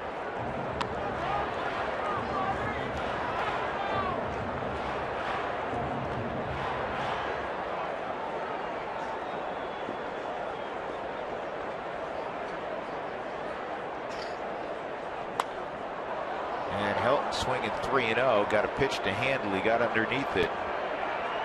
Everett Cabrera make the catch.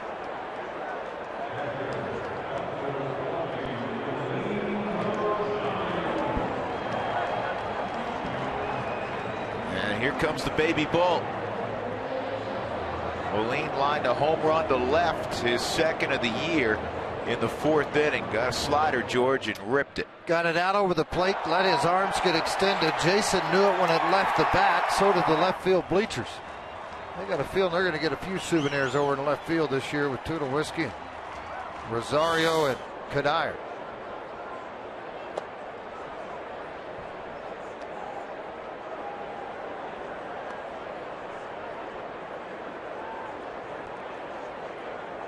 That's a nice average. Can you carry that for 162 games? Is that possible?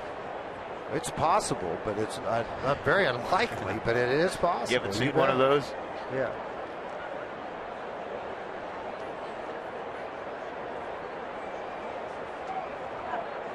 Boy, he loves to play the game, Moline. Here's the 0-1.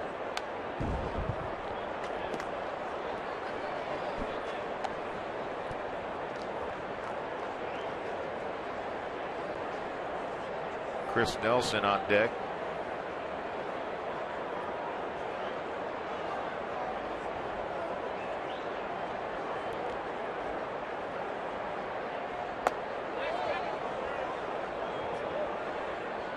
Asking got a late response.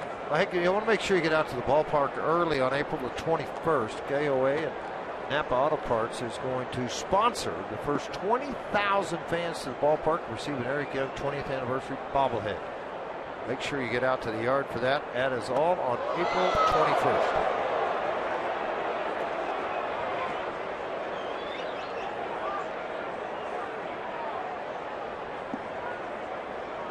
Two and two on Rosario. Rockies up 5-1. And he got him with a slider. Good pitch. And Marquis with his first strikeout of the ball game.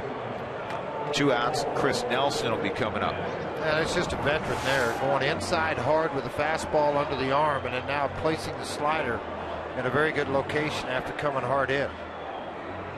This outstanding, hanging right to the outside corner, well out of the reach of Rosario's bat. Jeff Francis is in the on-deck circle for the moment. And knocked down, and then a low throw picked up by Guzman. He's going to throw it around the infield, but that's 3 outs, Jesus. That's all that's a you have to get. Through 6, the Rockies leading 5-1.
I'm loving it. Third inning.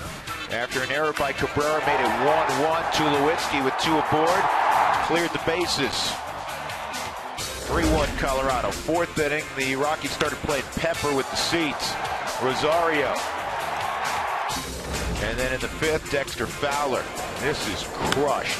Off the facade of the second deck, his 3rd home run already on the season. Rockies have a 5-1 lead.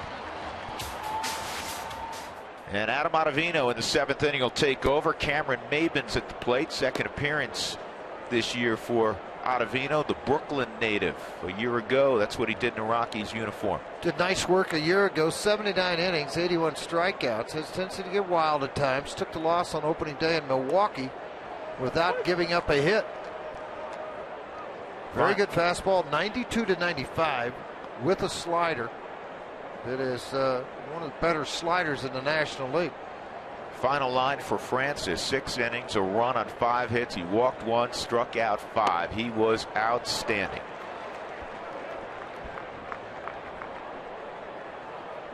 Walt Weiss knew that he would be the right pick coming out of the spring that he had to start in front of 49,000 or so on opening day, that his heartbeat would be a little slower than some of the younger pitchers on the staff.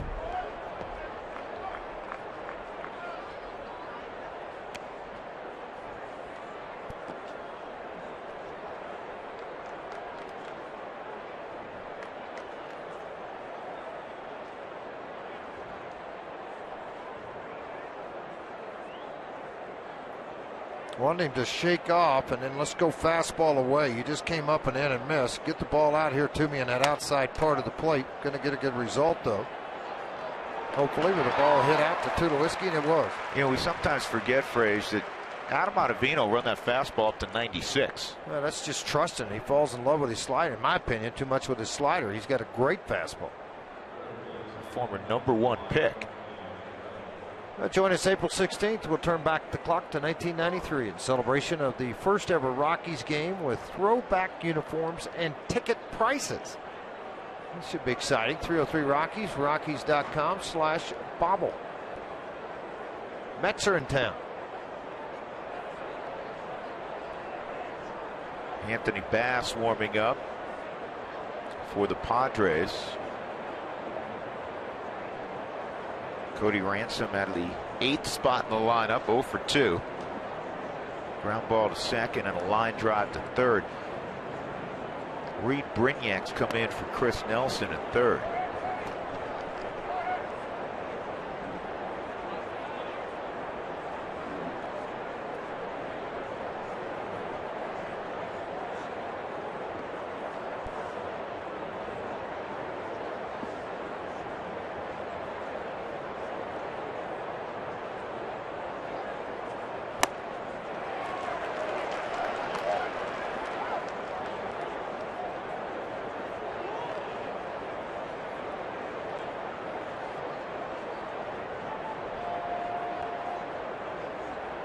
One and one on Ransom.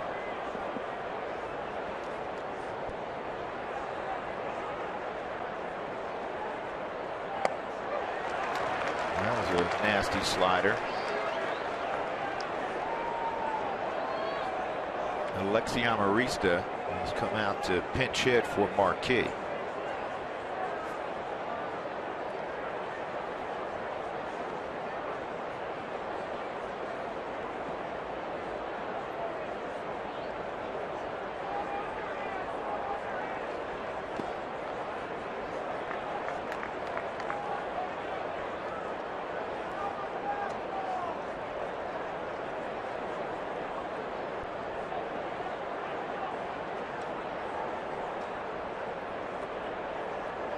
Bringing Brignac in after Nelson made the final out tells you that Walt Weiss would like to get a couple of innings out of Adam Ottavino with the 4-run lead.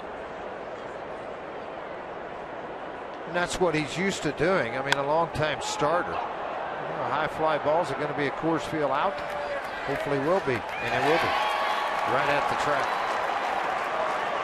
Ottavino, a starter for so long with the Cardinals, brought him up, and then when he came over to the Rockies, they put him in the bullpen in AAA. Took advantage of it, threw the ball well, didn't spin long there. Came up here and it really dominated out of the bullpen in multi-inning use.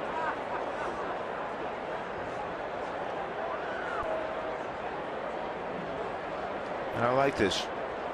Going out to the mound, Rosario. Never used to see him. And he's going over a scouting report, George, with Amarista. Well, he never used to see him even go out to the mound.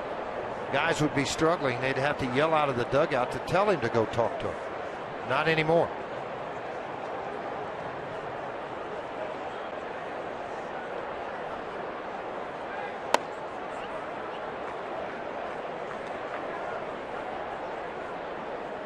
A lot of comparisons between Alexi Amarista and Jose Altuve, the diminutive second baseman for the Houston Astros. And you know, they are similar in stature, and both can hit. Bud Black with Jeff Francis going today, held back 5 left-handers. He's got Venable, Alonso, Amarista, Baker, and Mark Kotsay on his bench, all from the left side.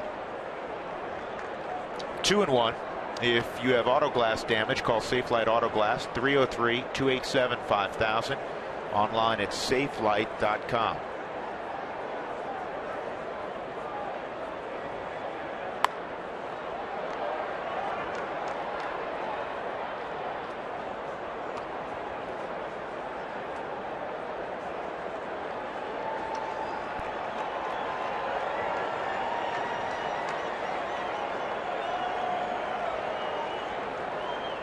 Marquis goes 6 innings, allows 5 runs, only 2 of which were earned. 6 hits, he walked 1 and struck out 1, 92 pitches. It was a good outing. If they make the play, at shortstop, make a whole different ballgame right now.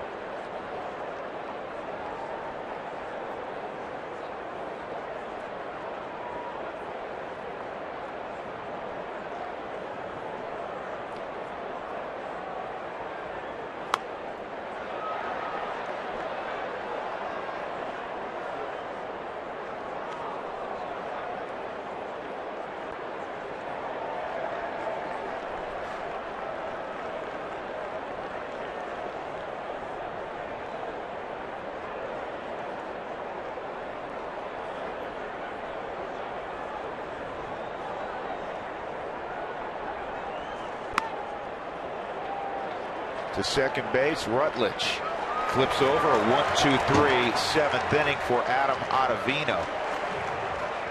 And on this home opening day at Coors Field, we stick around for a rendition of God Bless America. Enjoy it, everybody.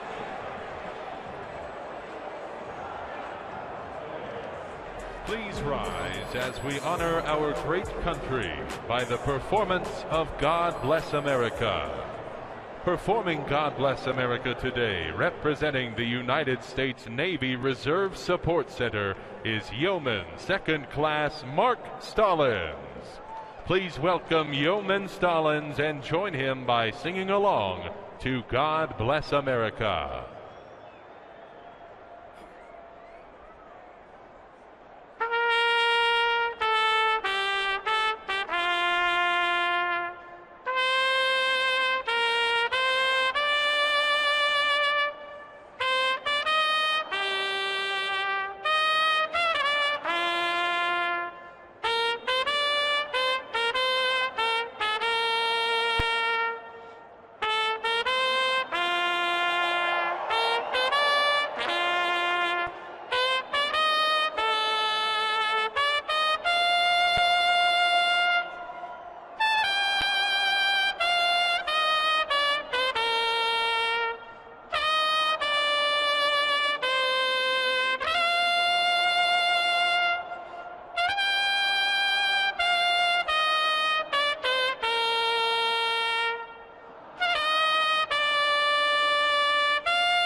so good. Home opener 2013. The Rockies leading 5-1. Today's sideline report is brought to you by the Honey Smoked Fish Company. Secrets in the fire.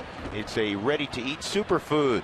Check in again with Jenny Kavnar. Jenny? Hey, Drew, you and George may recognize that this used to be the old press box, and now we're in the press club here at Coors Field. It's just part of the $6 million of renovation that the Rockies did this offseason. You'll see these seats have that open air quality to them. It is a great view for fans to enjoy. And one of my favorite parts about being up here is they actually have drinks that match the color of your dress. I'm waiting for it. I'm waiting for it. Yes. Gonzo, thank you so much. Guys, isn't this good? What is it? I'm pretty sure I am not allowed to drink this right now. No, it looks great. It's a purple margarita, so I'm going to hand it off to one of my many friends here that are enjoying the game. You will have even more friends once you put up that for sale, huh? Absolutely. Great views up here, though, and great benefits with having tickets up here as well, including food and parking. Yeah, it's a neat addition right behind home plate. All right, Jenny, thank you. 2 balls and a strike on Reed Brignac facing Anthony Bass out of the Padres bullpen here in the 7th. And Reed, who had an opposite field RBI double off the wall at Miller Park on Wednesday in a start, has a 3-1 count to work with. Dexter Fowler on deck, then Josh Rutledge. Bass had a 3-inning stint in New York. Last year, worked a little bit out of the bullpen, George, and primarily was a starter. Made his major league debut right here at Coors Field and pitched brilliantly against the Rockies on that night as he came out of Double-A to make 1 start, got shipped back, but picture what he did a year ago. 2-8, earned run average 4.73. Young kid that's got a pretty good arm. Ball hit hard by Brignac. It'll be played by Guzman. Well, that'll bring up Dexter Fowler.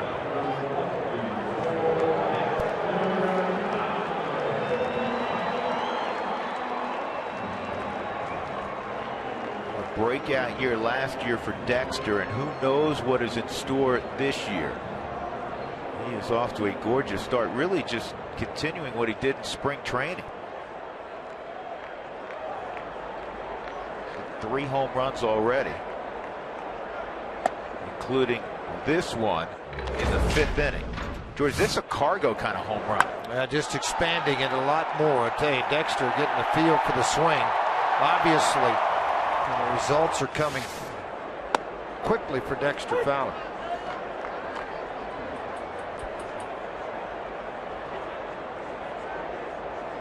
One ball and 1 strike.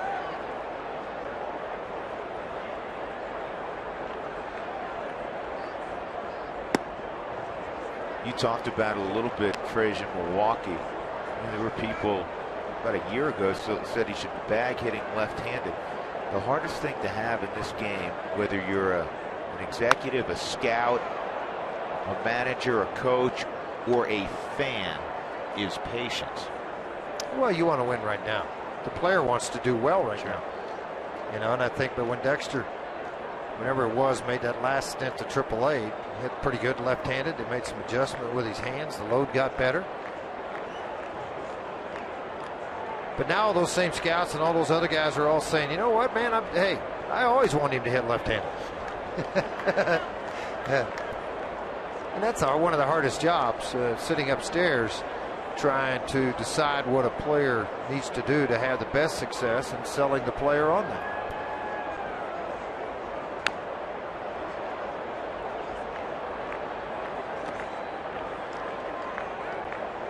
Here's something interesting. The Rockies, since they're dabbling in free agency going way back with Hampton and Nagel, of course they were in free agency a year ago with Michael Kadire, they want to grow their own, and they have more homegrown players on their roster than not only any team in the National League but American League also, with 7 of their 25 on their initial roster being homegrown. Of course, Dexter Fowler is one of those homegrown guys. You may recall the story how the Rockies signed Dexter. He was a 14th round pick, but they felt like he was a first round talent. And he was, if you look at Dan O'Dowd, he he was going to go to he was probably going to go to Miami and play baseball.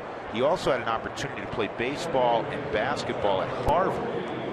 And he was offered just under $1 million. That's what took it to get him signed. And it was the money that the Rockies saved when they traded Larry Walker to the St. Louis Cardinals. That enabled them to have enough money to sign 14th round pick, but first round talent, Dexter Fowler. And again, the reason he slipped is everybody figured he was going to college. And they thought he was going to play basketball. He really liked to play hoops. He was good at it. Well, Dan O'Dowd has said it many, many times. Patience takes an awful lot of courage. You know, and you're wanting to win right now. It's difficult to sit back and hope that you develop, not get too upset over guys that have struggled or will struggle, and look at the big picture and see when it pans out. And in your determination, they deserve that opportunity to come here and perform. Rutledge hits it on the ground to Ransom, and it's a 1-2-3 inning for Bass in the 7th. We go to the 8th. Rockies leading 5-1 over San Diego.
Wrap. I'm loving it.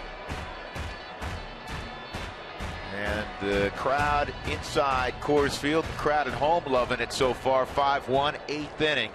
Rockies ahead. Top of the order for the Padres, Chris Denorfia. Second inning of work for Adam Ottavino.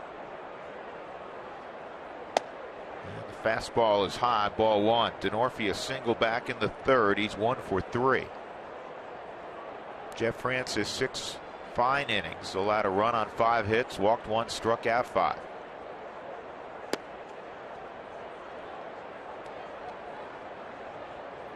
There is my hair. How awesome is that? Turn sideways. Turn your head. Look to your right. It's tough if you have to wear a ball cap, though. No, you don't wear. Why would you wear a cap and cover that up? That is awesome.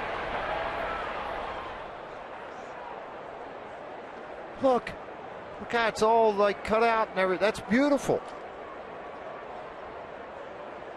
Can't roll over if he's sleeping, too.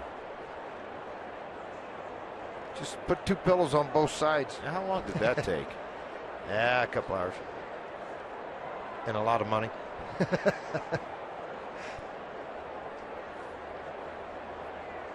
So you think that's money well spent? I do. I like it.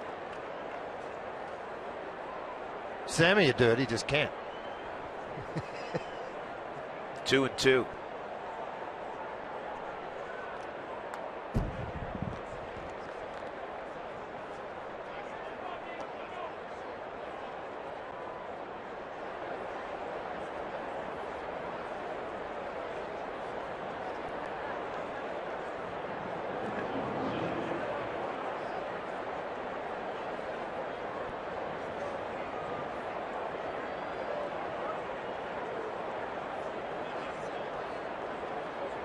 2-2 on Connecticut native Chris Denorfia. And a ground ball to third. Brignac unable to come up with it.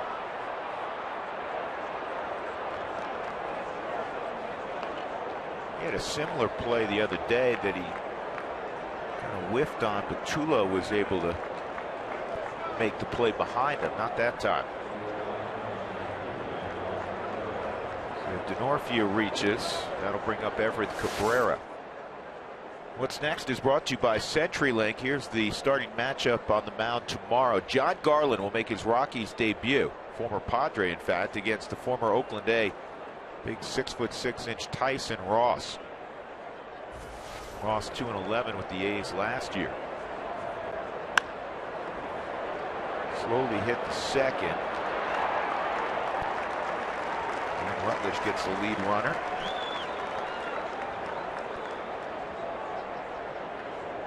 It is an error on Brignac. Cabrera on the fielder's choice trades places with Denorfia. That'll bring up Carlos Quentin.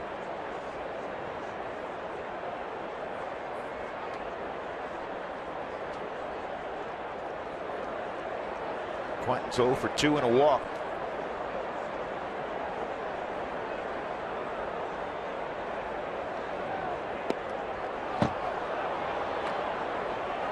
And that gets past.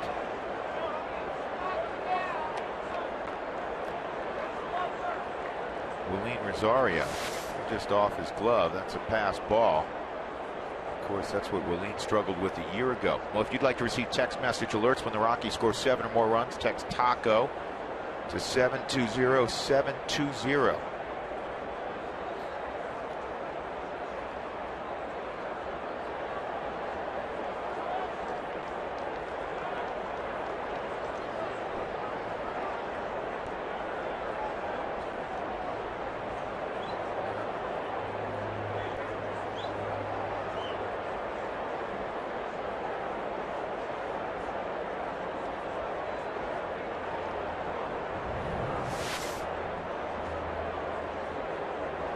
That didn't look like his head moved with the pitch at all. He just anticipated where the ball was going to be and ricocheted off of the glove.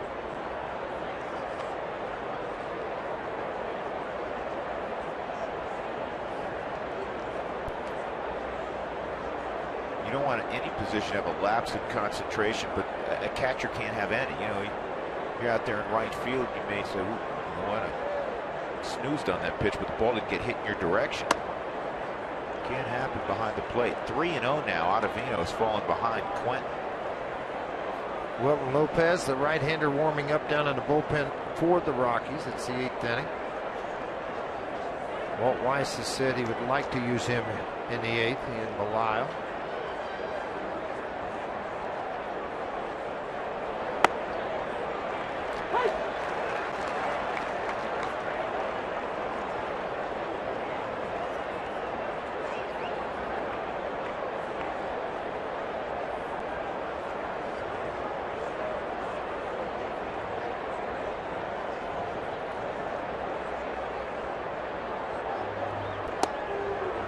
Strike 2.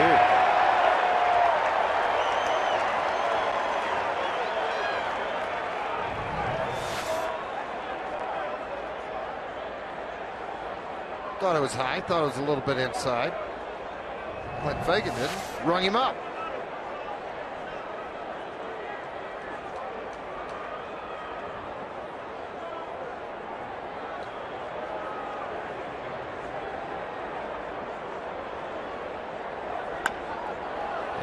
That is fair down the left field line. That'll score Cabrera.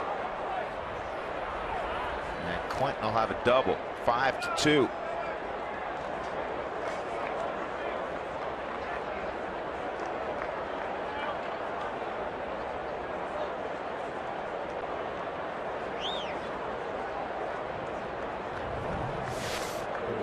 Yeah, another look. Thought he might go to the slider. He did. Just the long arms and the arm strength of Quentin shoots this ball down the left field line.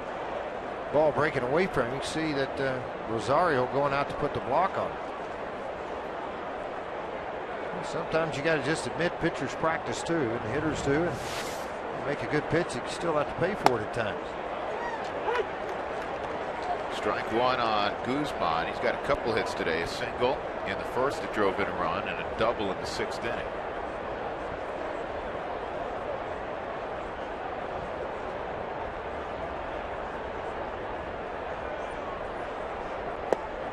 That's a good looking slider, and it's 0-2.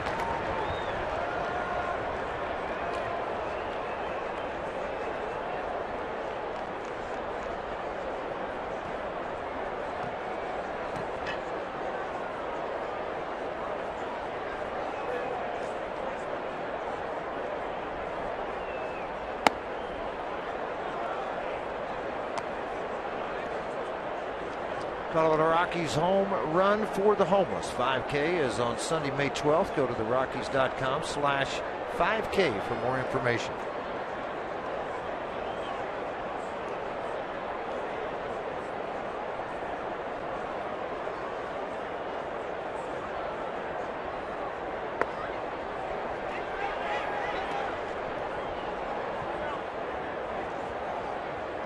Two and two. One out in the 8th inning. A run in for San Diego.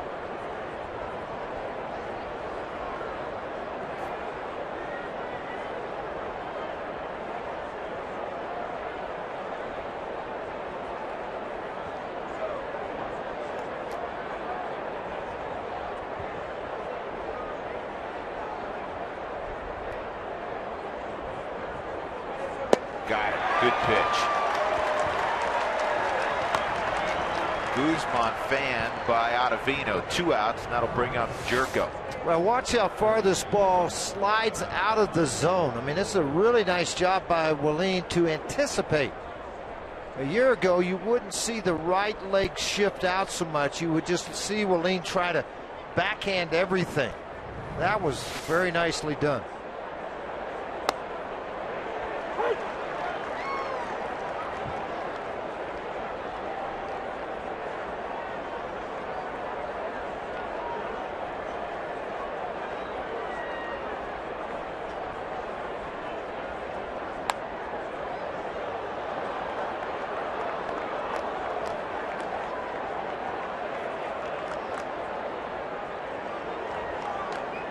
Two-strike count on Jerko.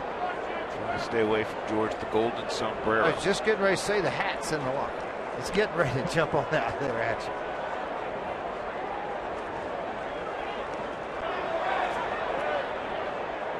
No swing. Good block that time by Rosario.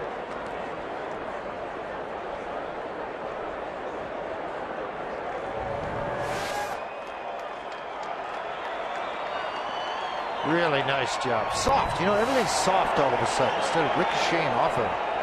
Put a lot of work into that.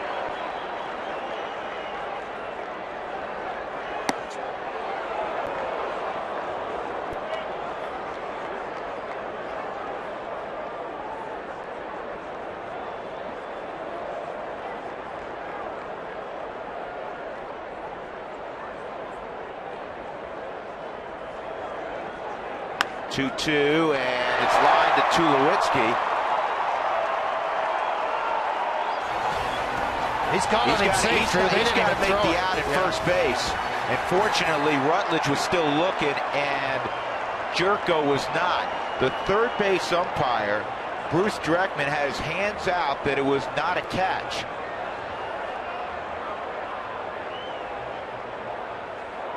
And so the outs recorded at first, 6-4.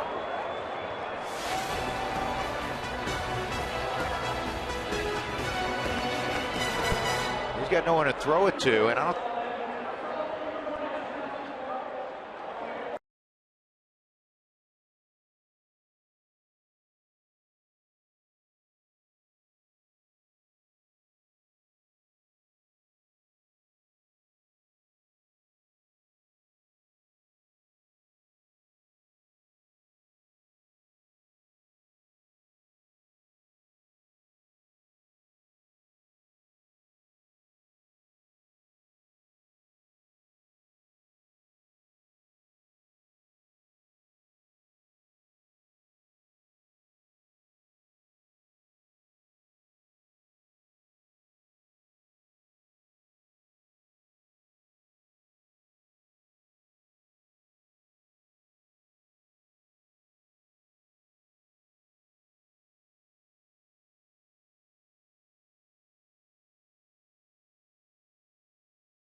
Now this was a strange play. Tulowitzki figured he's going to catch it. It's a line drive. He has the baseball and kind of drops it.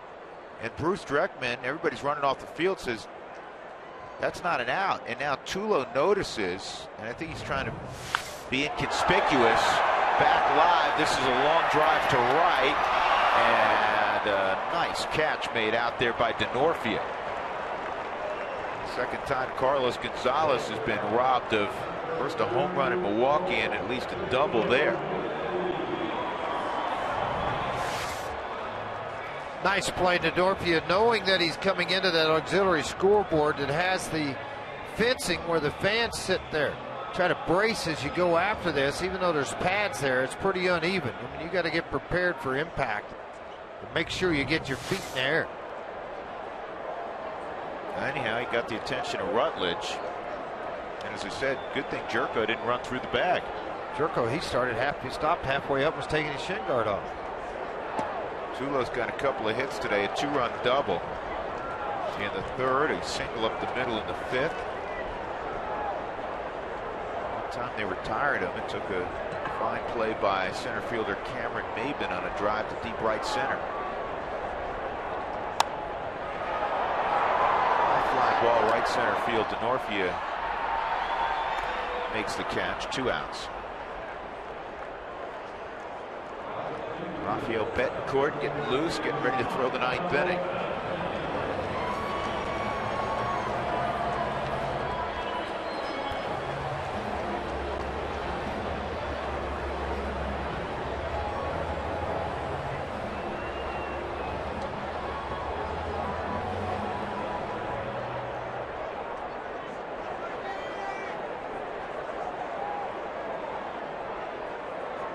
Dyer 1 for 3, takes strike 1 from Anthony Bass.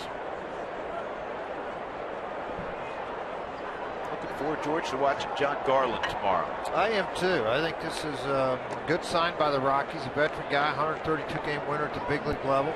Carried over what he did in Seattle in his start to that start for the Rockies. And it's just, one thing, caution into the wind. Been a while since he's been on the mound. That last start in spring training is quite a while ago. May take an inning or two to get everything going in the right direction, but a known winner, 18-game winner, an all-star, big part of what the White Sox did when they won a World Series.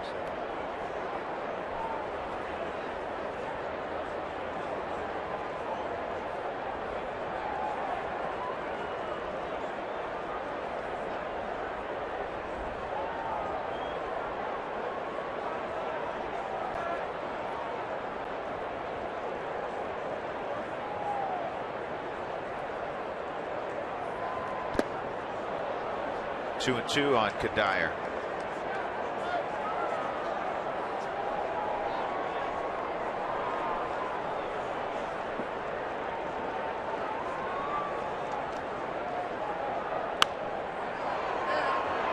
Right field, down the line, and it is a foul ball.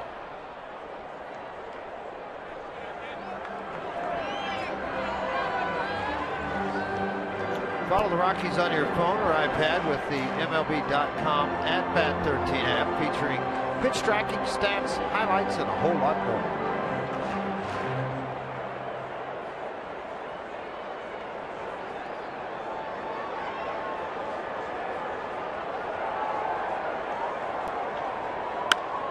Center field on a line. Maben's fooled by it, and he can't get it. Run, Cuddy, run. He's got at least 3 here. And Stu Cole will stop him there. You could tell, as well as that was hit, that Maben misread it. He started in, and then he said, oh, no. I think Sun got him a little bit, too. I mean, he's got glasses on, but he was fighting everything here in this ballpark trying to catch this baseball. It would be a triple. I mean, I didn't know that they could score it any other way simply because the ball was never touched any leather right here. They just flat ate him up. And then it was nothing but Kadire, who runs better than people think he does, into third base.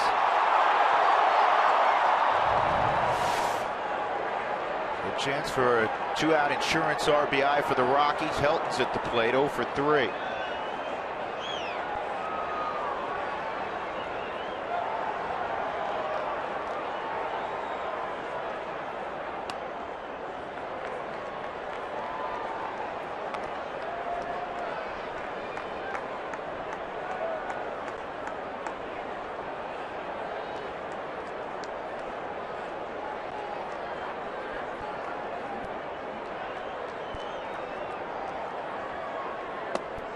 It's 2-0.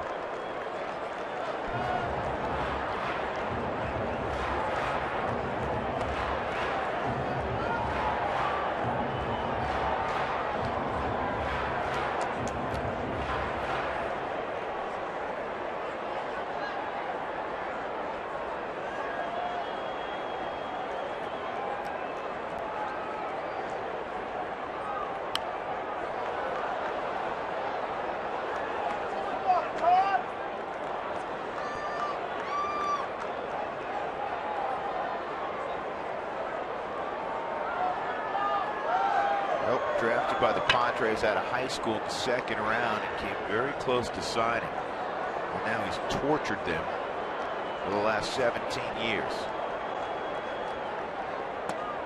3-1. Helton has 273 lifetime hits against the Padres. It's the most he has against any team. He sends a limousine out, one of those big bus party limousines when they land, to go get all the pitchers and make sure they're all here on time. He does that with a lot of teams. Particularly this one. Here's the 3-1.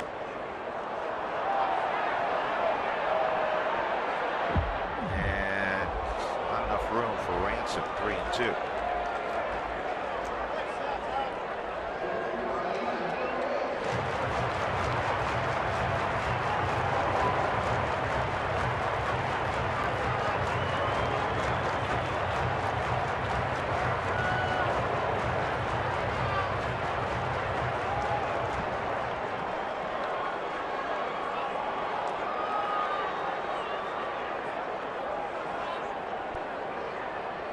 Helton drives it to left field, and it's tracked down by Quent with the bad knee and all. Can't hit it any better than that.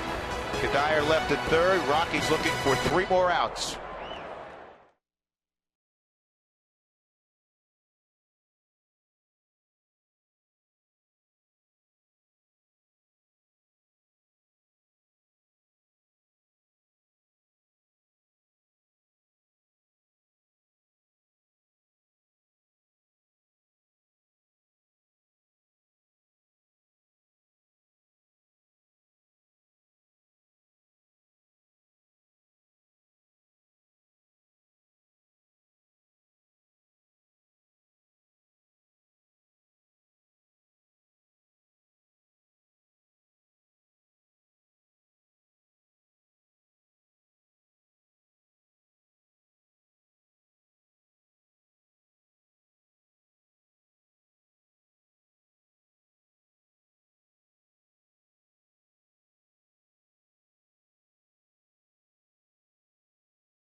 Fares online only at southwest.com. By McDonald's, try McDonald's new premium McWrap, a fusion of crispy or grilled chicken and fresh veggies. I'm loving it. And by CenturyLink, your link to what's next. Say exactly what is next. Rafael Betancourt trying to get the 25th, 26th, 27th outs. I can count Joel Klatt. Just give me some time. Joel's going to have the post-game show immediately following. What's up, bud? What's going on? Hey, looking forward to the Toyota post-game show. We're going to talk about the power surge. 8 home runs in that road series to start the season. That was the most ever home runs in the opening season by the Rockies in their history. Tack on 2 more today. Plus, settling in, Jeff Francis, a little shaky in those first 3 innings, but really settled down in his last 3. We'll talk about that. Plus, get you into the clubhouse, talk with manager Walt Weiss. That's all coming up. Drew on the Toyota post-game show. Sounds like a good plan, Joel. Thank you. Nick Hundley's going to lead things off against Rafael Betancourt a year ago. He had 31 saves. He already has 1 in his pocket this year.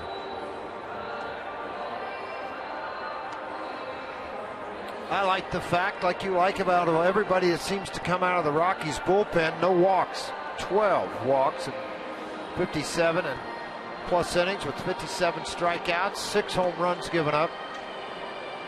Betancourt hopefully can utilize these shadows a little bit to his advantage and get after these Padres and have an easy ninth. Adam Ottavino, 2 innings, he gave up a run. It was unearned because of the Brignac era. 1 hit, didn't walk anybody, struck out 1. Hundley, Maben, Ransom. 5-2 Colorado.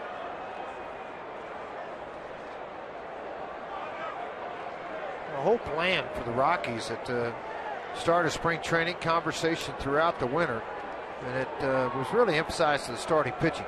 Get us to the 6th. Make this a 6-inning ball game. We're very comfortable with our bullpen ending up the game with the 3 strong innings and getting us a win. Win ahead. Just give 6 strong.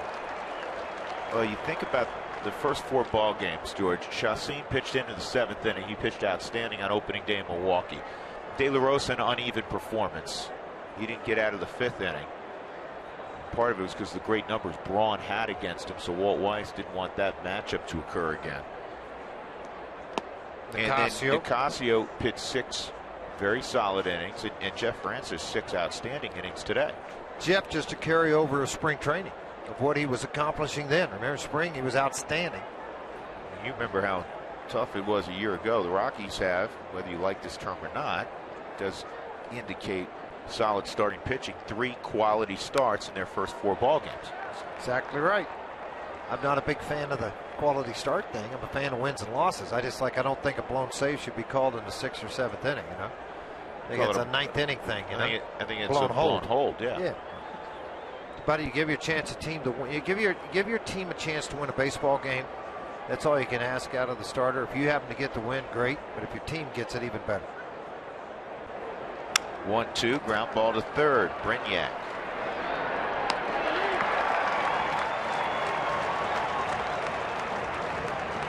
This copyrighted telecast presented by authority of the Colorado Rockies and may not be reproduced or retransmitted in any form, and the accounts and descriptions of this game may not be disseminated without the express written consent of the Colorado Rockies.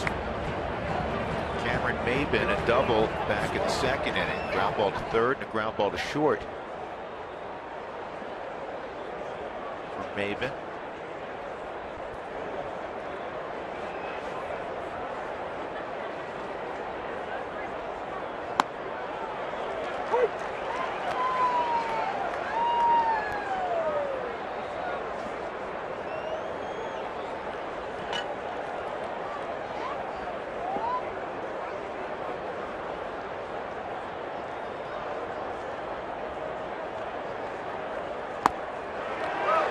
Betancourt used to be the primary setup guy for the Padres. Now closer, Houston Street.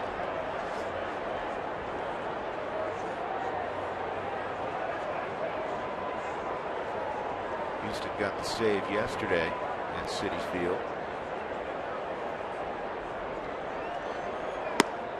And just missed.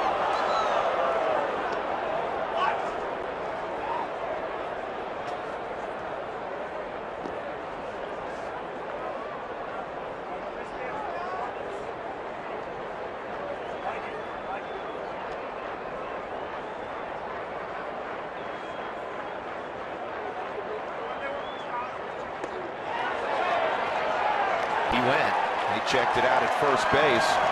Gary Darling says strike 3, 2 outs in the 9th.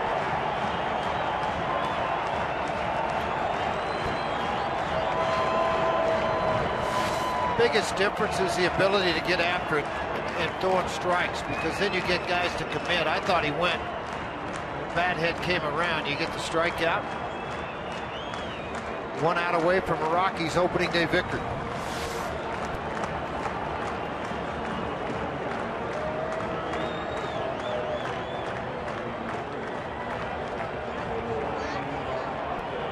Mark Kotsay is going to pinch hit for Ransom.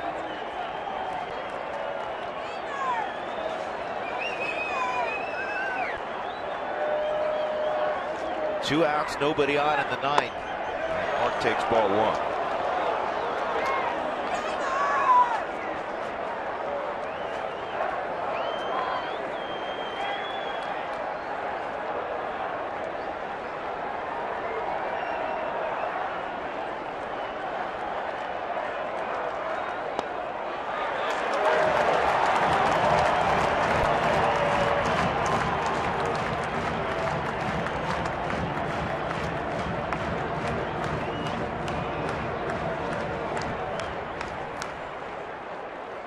Despite the comfortable lead, not too many folks have headed to eating or drinking establishments yet.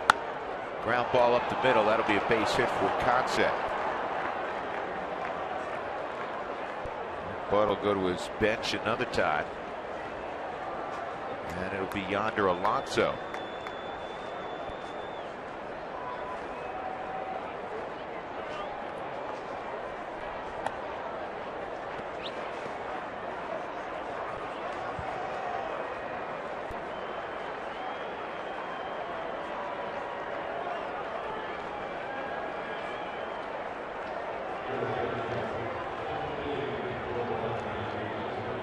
This is the typically everyday first baseman for the Padres. Didn't get the start against the left-hander Francis. We'll see him tomorrow at first base with the Rockies throwing John Garland.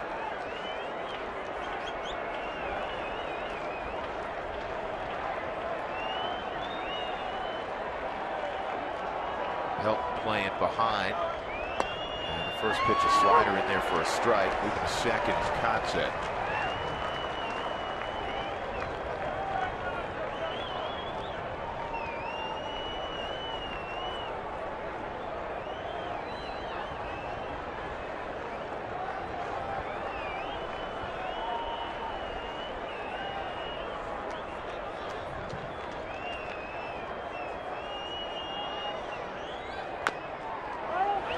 Also fouled that, it looked like off his body.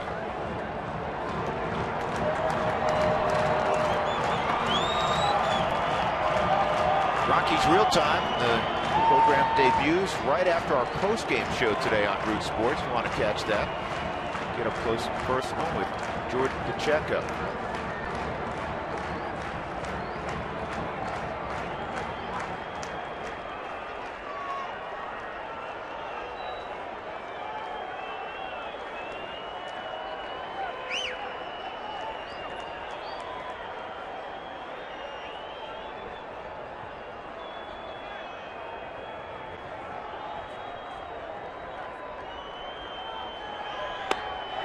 Strike three on the outside corner, and the Rockies win their home opener 5-2 over San Diego. Second save of the young season for Rafael Betancourt. And the party can begin in Lodo on a beautiful Friday afternoon. The Rockies fell behind early 1-0, no problem. They got 3 in the third. Added solo home runs from Rosario and Fowler, and they cruised to a 5-2